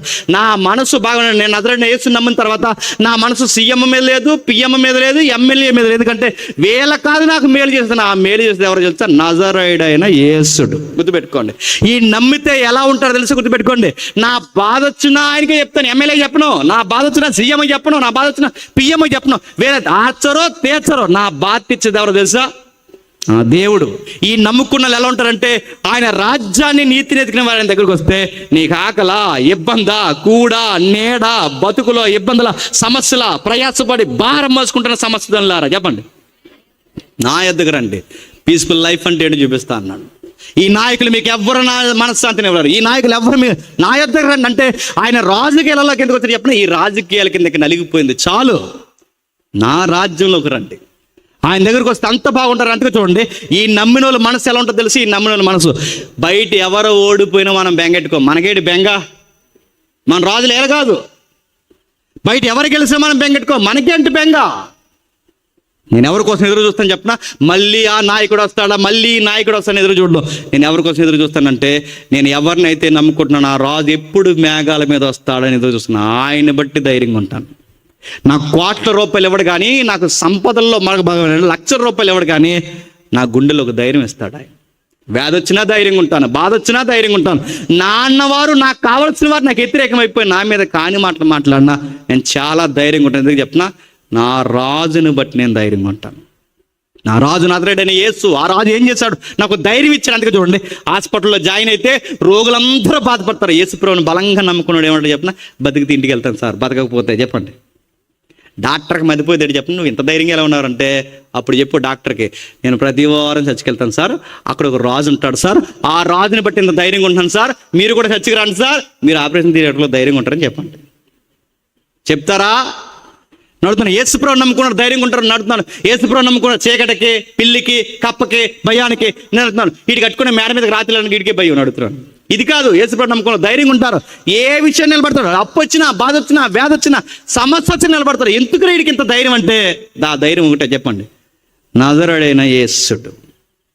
యూదా దేశానికి తూర్పు దేశపు జ్ఞానులు ఎందుకు వచ్చారంటే కారణం ఒకటే, మా దేశంలో అన్ఫిట్, మా దేశంలో మా రాజులు అన్ఫిట్ అయ్యారు, మా నాయకులు అన్ఫిట్ అయ్యారు. నాకు మంచి పరిపాలన కావాలి. ఆ మంచి పరిపాలన ఏంటంటే, ఇదిగో యూదుల్లో దేవుడు పుడతా వచ్చాడు, ఆ దేవుడు ఎక్కడ పుట్టాడని ఎత్తుకుంటూ వచ్చాను. రేపు చెప్పండి, ఇది క్రిస్మస్ వర్తమానంలో మనకు అర్థం కాదు. నేను చెప్పిన బంగారం సాంబ్రాన్ని బోలం చుట్టూ తిరిగాను తప్ప, మన క్రిస్మస్ రాకముందే మనకు అర్థం కావచ్చు. నేను చెప్పిన, మన రాజు మన కోసం పరిపాలించడానికి ఎలాలోకి వచ్చాడని మాత్రం మర్చిపోకండి. అందుకే మనుషులు నమ్ముట కంటే, చెప్పండి అక్కడ ఈ పదం మీకు అర్థమవడం పెట్టుకోండి, నజరేయుడైన యేసును ఆశ్రయించుట మేలు. మనుషులు నమ్మకం అని చెప్తాను, ఏ పరిపాలన కిందకి వెళ్ళకండి, ఆయన కిందకి రండి. మీకు ఏ బాధ ఉన్నా, ఏ ఇబ్బంది ఉన్నా, సమస్య ఉన్నా, ఆయన వాగ్దానం ఇచ్చాడు. మొదట చెప్పండి, నా రాజ్యాన్ని నీతి. అప్పుడు అవన్నీ ఏం కావాలి మీకు ఇల్లు కావాలా, వాకులు కావాలా, పిల్లలు కావాలా, సమస్యలు అడుగుతున్నాను. వాగ్దానాలు ఇచ్చి మర్చిపోవడానికి ఈ మనుషులు కాదని గుర్తుపెట్టుకోండి. మాటిచ్చి మాట మర్చిపోయాడు మనుషుడేమో కానీ, మాట ఇచ్చి మర్చిపోవడానికి ఆయన మనిషి కాదు, ఆయన దేవుడు. ఆయన మాట ఇచ్చిన ఖచ్చితంగా చేస్తాడు. అన్నాడు ఆయన, ఇదిగో నా యందు విశ్వాసం ఉంచిన వారిని మరణించినను తిరిగి లేపుతాను. ఎప్పుడు లేపుతా ప్రభు అంటే, ఒకరోజు వస్తాను, తమ వరుసల్లో తిరిగి లేపుతాను. లాస్ట్ టైం వచ్చినప్పుడు మీకు చెప్పాను అనుకుంటే ఎగ్జాంపుల్ మళ్ళీ ఒకసారి చెప్తాను నేను ముగించే ముందు. ఆయన నమ్ముకున్న వాళ్ళు ఎంత ధైర్యంగా ఉంటారంటే గుర్తుపెట్టుకోండి. ఒక మెడికల్ సైన్స్లో కొత్తగా డాక్టర్ అయిన ఒక తల్లి ఒక గ్రామానికి వెళ్ళి మెడికల్ టెస్టులు చేస్తుంటే, ఆ ఏరియాలో ఒక పేషెంట్ ఉన్నాడు, చింత తెచ్చిన పులుపు సావని పేషెంట్. తాతయ్య వయసు కనాడికి ఇంకా పులుపు సావలేదన్నమాట. ఆ యంగ్లో ఉన్న ఆ డాక్టర్ అమ్మని పిలిచి కావాలని ఇబ్బంది పెట్టేవాడు. ఇదిగో డాక్టర్, బీపీ చూడు, షుగర్ చూడు, అజ్జుడు ఇజ్జుడు, ఎందుకంటే చింత తెచ్చినా చెప్పండి. ఆ డాక్టర్ చాలా ఇబ్బంది పడింది. వాళ్ళ ఆయన సువార్త చేస్తుంటాడు. ఇంటికి వచ్చి బాధపడుతున్నప్పుడు తన భార్య బాధను గుర్తుపెట్టాడు. ఎందుకు అలా ఉన్నావు అని అడిగాడు. చెప్పలేదు అనుకుంది, చెప్పకూడదు అనుకుంది. ఎందుకంటే ఏ భర్త సహించలేదు. నేను చెప్పిన, తన భార్యని ఎవడో చెయ్యట్టుకోవడానికి చూసాడంటే ఏ భర్త భరించలేదు. చాలా అందుకే చెప్పకూడదు అనుకుంది, కానీ చెప్పేసింది. నాకు కూడా చెప్పినంత సీక్రెట్స్ నీ దగ్గర ఉన్నాయని కానీ చెప్పేసింది. ఏమీ లేదండి, ప్రెసిడెంట్ గారు ఉన్నారు, మాట్లాడితే తండ్రి వయసు ఉంటుంది, చాలా అబ్యూజ్గా మాట్లాడుతుంటాడు, చేయబట్టుకుంటాడు. డ్యూటీ దిగి వెళ్ళిపోతున్నప్పుడు కూడా మా ఇంటికి వచ్చి కనబడేళ్ళమంటాడు ఆయన ప్రెసిడెంట్ గారు. మళ్ళీ మా మీద ఏమైనా తప్పుడు రిపోర్ట్ రాస్తే మా ఆఫీసర్ దగ్గర మేము ఇబ్బంది పడాలి, అందుకే ఆయన మాట మేము ఎదిరించలేకపోతున్నాం అంటే, అలా ఆయన అన్నాడు, కంప్లైంట్ ఇద్దామా అన్నాడు. అంటే అప్పుడు ఆవిడ అంది, కంప్లైంట్ ఏమొద్దండి, మన దేవుని బిడ్డలంగా దేవునికి అప్పగిద్దాం అంది. పేరు రాశారు, సీటీ మీద పేరు రాసి ప్రార్థన చేస్తున్నారు. కొన్ని నెలలు అయిపోయింది. ఆయన అడిగాడు, ఆ ప్రెసిడెంట్ ఏదో ఇబ్బంది పడుతున్నాడు, ఏమయ్యాడు అని అడిగాడు. అడిగితే అవునండి, మధ్య నాకు కనబట్టలేదు, అడిగి చెప్తాను అంది. ఊళ్ళోకి వెళ్ళింది, అడిగింది, ఇంటికి వచ్చాక చెప్పింది. ఏమైంది ప్రెసిడెంట్ కూడా అడిగితే ఆవిడ ప్రెసిడెంట్ కోసం ఓ మాట చెప్తుంది. ఊరని వెళ్ళాడంటే అండి, ఎక్కడికి వెళ్ళాడో తెలియదు, వత్తడు రాడు కూడా తెలియదట, చాలా నెలలు అయిపోయినాయి అన్నదట. మీకు చెప్తున్న మాట చెప్తున్నా, నిన్ను ఎవడైనా ఇబ్బంది పెడితే సీటీ రాసి ప్రార్థన చేసి ఆయన చెప్పు, ఊరు వెళ్తారు, రారు. ఇంకా నేను సీరియస్గా చెప్తున్నా, ఎగ్జాక్ట్ ఇదే జరుగుతుందని చెప్పను. కానీ నాడు బలవంతుడైన ఎవడైనా నిన్ను బాధ పెట్టేవాడు పేరు రా చెప్పు, నిన్ను అంటున్నవాడు పేరు రా చెప్పే, ఊరు వెళ్తారు, ఇంకా రారమని చెప్తున్నా. ఆడు ప్రెసిడెంట్ అయినా రాడు, పిఎం అయినా రాడు, సీఎం అయినా రాడు. ఈ నీ పక్షాన్ని ఎవరైనా స్టాండింగ్ తీసుకుంటారో లేదో నాకు తెలియదు, కానీ దేవుడు నీ పక్షాన్ని నిలబెడితే నిన్నెవ్వడు ఏం చేయడు. దేవుడు ఇచ్చిన వాగ్దానం ఏంటి చెప్పిన, నా యందు విశ్వాసం ఉంచిన వారికి తల వెంట్రులు ఒక వెంట్రుకు కూడా రాలని గుర్తుపెట్టుకోవాలి. ప్రస్తుతానికి ఆకలి దప్పులుతున్నట్టు ఉంటుంది, ఇబ్బంది ఉన్నట్టు ఉంటుంది, కానీ గుర్తుపెట్టుకోండి ఆయన సపోర్ట్ చాలా అద్భుతంగా ఉంటుంది. అందుకే యూదుల రాజుగా పుట్టిన దేవుడు ఏమన్నా తెలుసా, ఎమాన్యుయేల్ అన్నాడు. ఎమాన్యుయేల్ అంటే చెప్పిన దేవుడే మానవులకు తోడుగా. ఇప్పుడు ఆదాము తోడు కాదు, నోవహు తోడు కాదు, అబ్రహాం తోడు కాదు, రాజుల తోడు కాదు, సొలొమోను తోడు కాదు, ఉజ్జియా, హిజ్కియా ఎవరో తోడు కాదు. ఎవరో తోటి మానవుడికి తోడుకున్నాడు. ఎవరు తోడుకుండా ఉంచారు తెలుసా, దేవుడే తోడుగా. ఈయన దగ్గరికి రండి, ఈయన రాజ్యాన్ని నమ్మండి, ఈ నీతిని తెలుసుకోండి. ఆ చరతలో మీరు ఎప్పుడైతే పాటిస్తారో మీకు కావాల్సిన అనుగ్రహిస్తారు. మళ్ళీ చెప్తున్నాను, గతకాల ప్రభుత్వాలు ఇచ్చిన వాగ్దానాల్లో ఒక వాగ్దానం ఏంటి చెప్పిన, ఏడిసే వాగ్దానం. ఆ వాగ్దానం ఏంటంటే వీళ్ళు వస్తేనట మంచి బ్రాండ్ ఇస్తారట. బ్రాండ్ ఏంటండి, బ్యాండీ నడుతున్నాను, ఆడొచ్చి నడుతున్నాం, క్వాలిటీ సిగ్గు నడుతున్నాను. ఆ ప్రభుత్వానికి ఈ ప్రభుత్వానికి ఏ ప్రభుత్వకైనా నడుతున్నాను, సిగ్గుండాలి కదండి. మనుషుల్లో సగం మద్యం వల్లనే నాశనం అయిపోతున్నారు. మద్యాన్ని బంద్ చేయవలసిన ప్రభుత్వాలట వాగ్దానాల్లో ఒక వాగ్దానం ఏంటంట, మేమొస్తే మంచి మద్యం ఇస్తానట. మళ్ళీ చెప్తున్నాను, మీరు ఎప్పుడు గుర్తుపెట్టుకోండి, మన బతుకుని పోయిన పిల్లలు గుర్తుపెట్టుకోండి, ఏ ప్రభుత్వం వచ్చినా మద్యపానం నిషేధం చెయ్యదు. ఎందుకు నిషేధం చేయదు చెప్పిన, సగం ప్రభుత్వానికి వచ్చే ట్రెజరీయే చెప్పండి అక్కడదే. ఇంకెందుకు నిషేధం చేస్తారు, వీళ్ళు చెయ్యరు, చేస్తామంటారు. తఫాలుగా తగ్గదు, నీ బొంద తగ్గిస్తా తఫాలుగా. నువ్వేం తగ్గదు, కొత్త ప్యాంట్లు ఇట్టి మా మిస్సం మా పితలను చంపేసావు నువ్వు నడుతున్నాను లేవా చెప్పండి. ఎవరేం చేయరు. ఈ వాగ్దానం తప్పుడు వాగ్దానాలు, ఈ మాటలు తప్పుడు వాగ్దానం. అందుకే మీరు తిరిగిన రాజకీయ రంపుల్లో జాగ్రత్త. ఒకవేళ రాజకీయాన్నే మార్చడానికి తిరుగుతున్నాను అనుకుంటావా, నీ పిల్లలను బాగా చదివించి అసెంబ్లీ స్థాయి వరకు నడిపించి, లేదా పంచాయతీ స్థాయి నుంచి నడిపించి రాజకీయ ప్రక్షాళన చేయడానికి అసెంబ్లీ స్థాయి వరకు నడిపించి, లేదా పంచాయతీ స్థాయి నుంచి నడిపించి రాజకీయ ప్రక్షాళన చేయడానికి క్రైస్తవ బిడ్డగానే వచ్చినప్పుడు నిలబడు, నిన్ను బట్టి దేవుడు మహిమను పొందుతాడు, ఆశీర్వాదకరంగా మాట్లాడు. అంతేగాని ఎవరికి ఊడిగిం చేయడం తిరక్కండి. దయచేసి చదివించండి, చదవండి, మాట్లాడండి. మరి ఇలా ఉండాలిరా, ఒక ఉద్యోగం, ఒక డాక్టర్ అవుతావో లేకపోతే ఒక నాయకుడు అవుతావో ఏదో అవరని మన పిల్లల్ని ఎంకరేజ్ చేయండి. ఎందుకంటే మన దేవుడు మన వెనక రాజుగా ఉన్నాడు కనుక ఆయన మీద మనం అనుకుంటే మనల్ని దేవుడు పరిపాలించే నాయకులుగా మారుస్తాడు, గొప్ప ఈరులస్తులుగా మారుస్తాడు. అందుకే ఈ దేశానికి గొప్ప రాజ్యాంగం రాసింది ఎవరు చెప్పనా, ఎవరినైతే ఏదైతే జీవించారో ఆ మహానుభావుడితో రాయించాడు దేవుడు. ఎప్పుడు గుర్తుపెట్టుకోండి. అందుకే క్రైస్తవ సెన్స్లో ఏమని మాట్లాడతారంటే, ఇదిగో మా ఇండియన్ మోజెస్ అంటారు రాయి. ఎందుకంటారు, దేవుడు తెలిసి ఎవరితో రాయించాలి. గుర్తుపెట్టుకోండి. చాలా మంది ఎవరితో రాయించాలి తెలుసు. అందుకే ఆయన మీద అనుకోండి, ఆయన దగ్గరికి రండి, ఆయన దగ్గర ఉండండి. మన పిల్లలు మిగిలిన ప్రాంతాలకు రోల్ మోడల్ అవుతారు. నేను ఒక మాట్లాడుతుంది చెప్పండి, చదువులు నేర్పించింది మన క్రిస్టియానిటీ అండి, వైద్యం నేర్పించింది మన క్రిస్టియానిటీ అండి, ఈరోజు నాగరికత నేర్పించింది మన క్రిస్టియానిటీ అండి అడుగుతున్నాం. ఈరోజు మనం ఏదో బయటికి పోయి నేర్చుకోవాల్సింది ఏం లేదు, మనమే ఈ సొసైటీకి చెప్పండి నేర్పిస్తే. ఎందుకు చెప్పినా, ఆదాము దగ్గర నుంచి ఈ రోజు వరకు దేవుడుకున్న కళలల్లో ఒక్కటే చెప్పండి, మీరే రాజులు, యాజకులు, నీ ద్వారా ఈ ప్రపంచాన్ని చెప్పండి ఆశీర్వదిస్తా అన్నాడు. ఆ ఆశీర్వాదాన్ని పట్టుకోండి, ఆయన రాజ్యాన్ని పట్టుకోండి, మిమ్మల్ని మీ బిడ్డల్ని ఈ ప్రాంతానికి దీవెనకరంగా దేవుడు మారుస్తాడు. అట్టి ధన్యత మీకు అనుగ్రహించును గాక. Amen, amen, amen. ప్రార్థన చేసుకోండి. Thank you. ప్రార్థన చేసుకోండి. ప్రేమగల తండ్రి, కృపగల దేవ, ఎవరికి ఈ సంగతులు అర్థమైనా తెలియదు తండ్రి, విలువైన సంగతులు తండ్రి. సుమారు 1.5 గంటల వ్యవధిలో ఇన్ని సంగతులు మాతో మాట్లాడారు. చరిత్ర మూలాల నుంచి ఈ రోజు వరకు తూర్పు దేశపు జ్ఞానులు ఊరకే తండ్రి వారి దేశాలు వదిలేసి వెళ్ళిపోలేదు తండ్రి. వారు బంగారం సాంబ్రాన్ని బలం ఇవ్వడానికి వెళ్ళలేదు తండ్రి. మాకు రాజు కావాలి, మా రాజులు మంచివాళ్ళు కాదు, మా నాయకులు మంచివారు కాదు, ఈ మానవులకి సరి అయిన పరిపాలన అందదని తండ్రి వాళ్ళకి అర్థమైంది.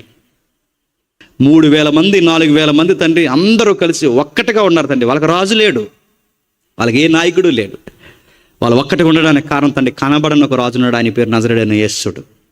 అందుకే తండ్రి 1000 మంది ఉన్నా వాళ్ళంతా సమాన హక్కులుగా తండ్రి అనుభవించగలిగారు. మరలా తండ్రి సంఘము, సమాజము తండ్రి అందరూ సమానంగా, స్త్రీ అని కానీ పురుషుడని కానీ లేకుండా, ఇచ్చితగులు ఏమీ లేకుండా తండ్రి ఈ సమాజం ప్రేమతో అనురాగంతో ఉండాలి అంటే అందరూ క్రీస్తు రాజు కింద రావాల్సిందే తండ్రి.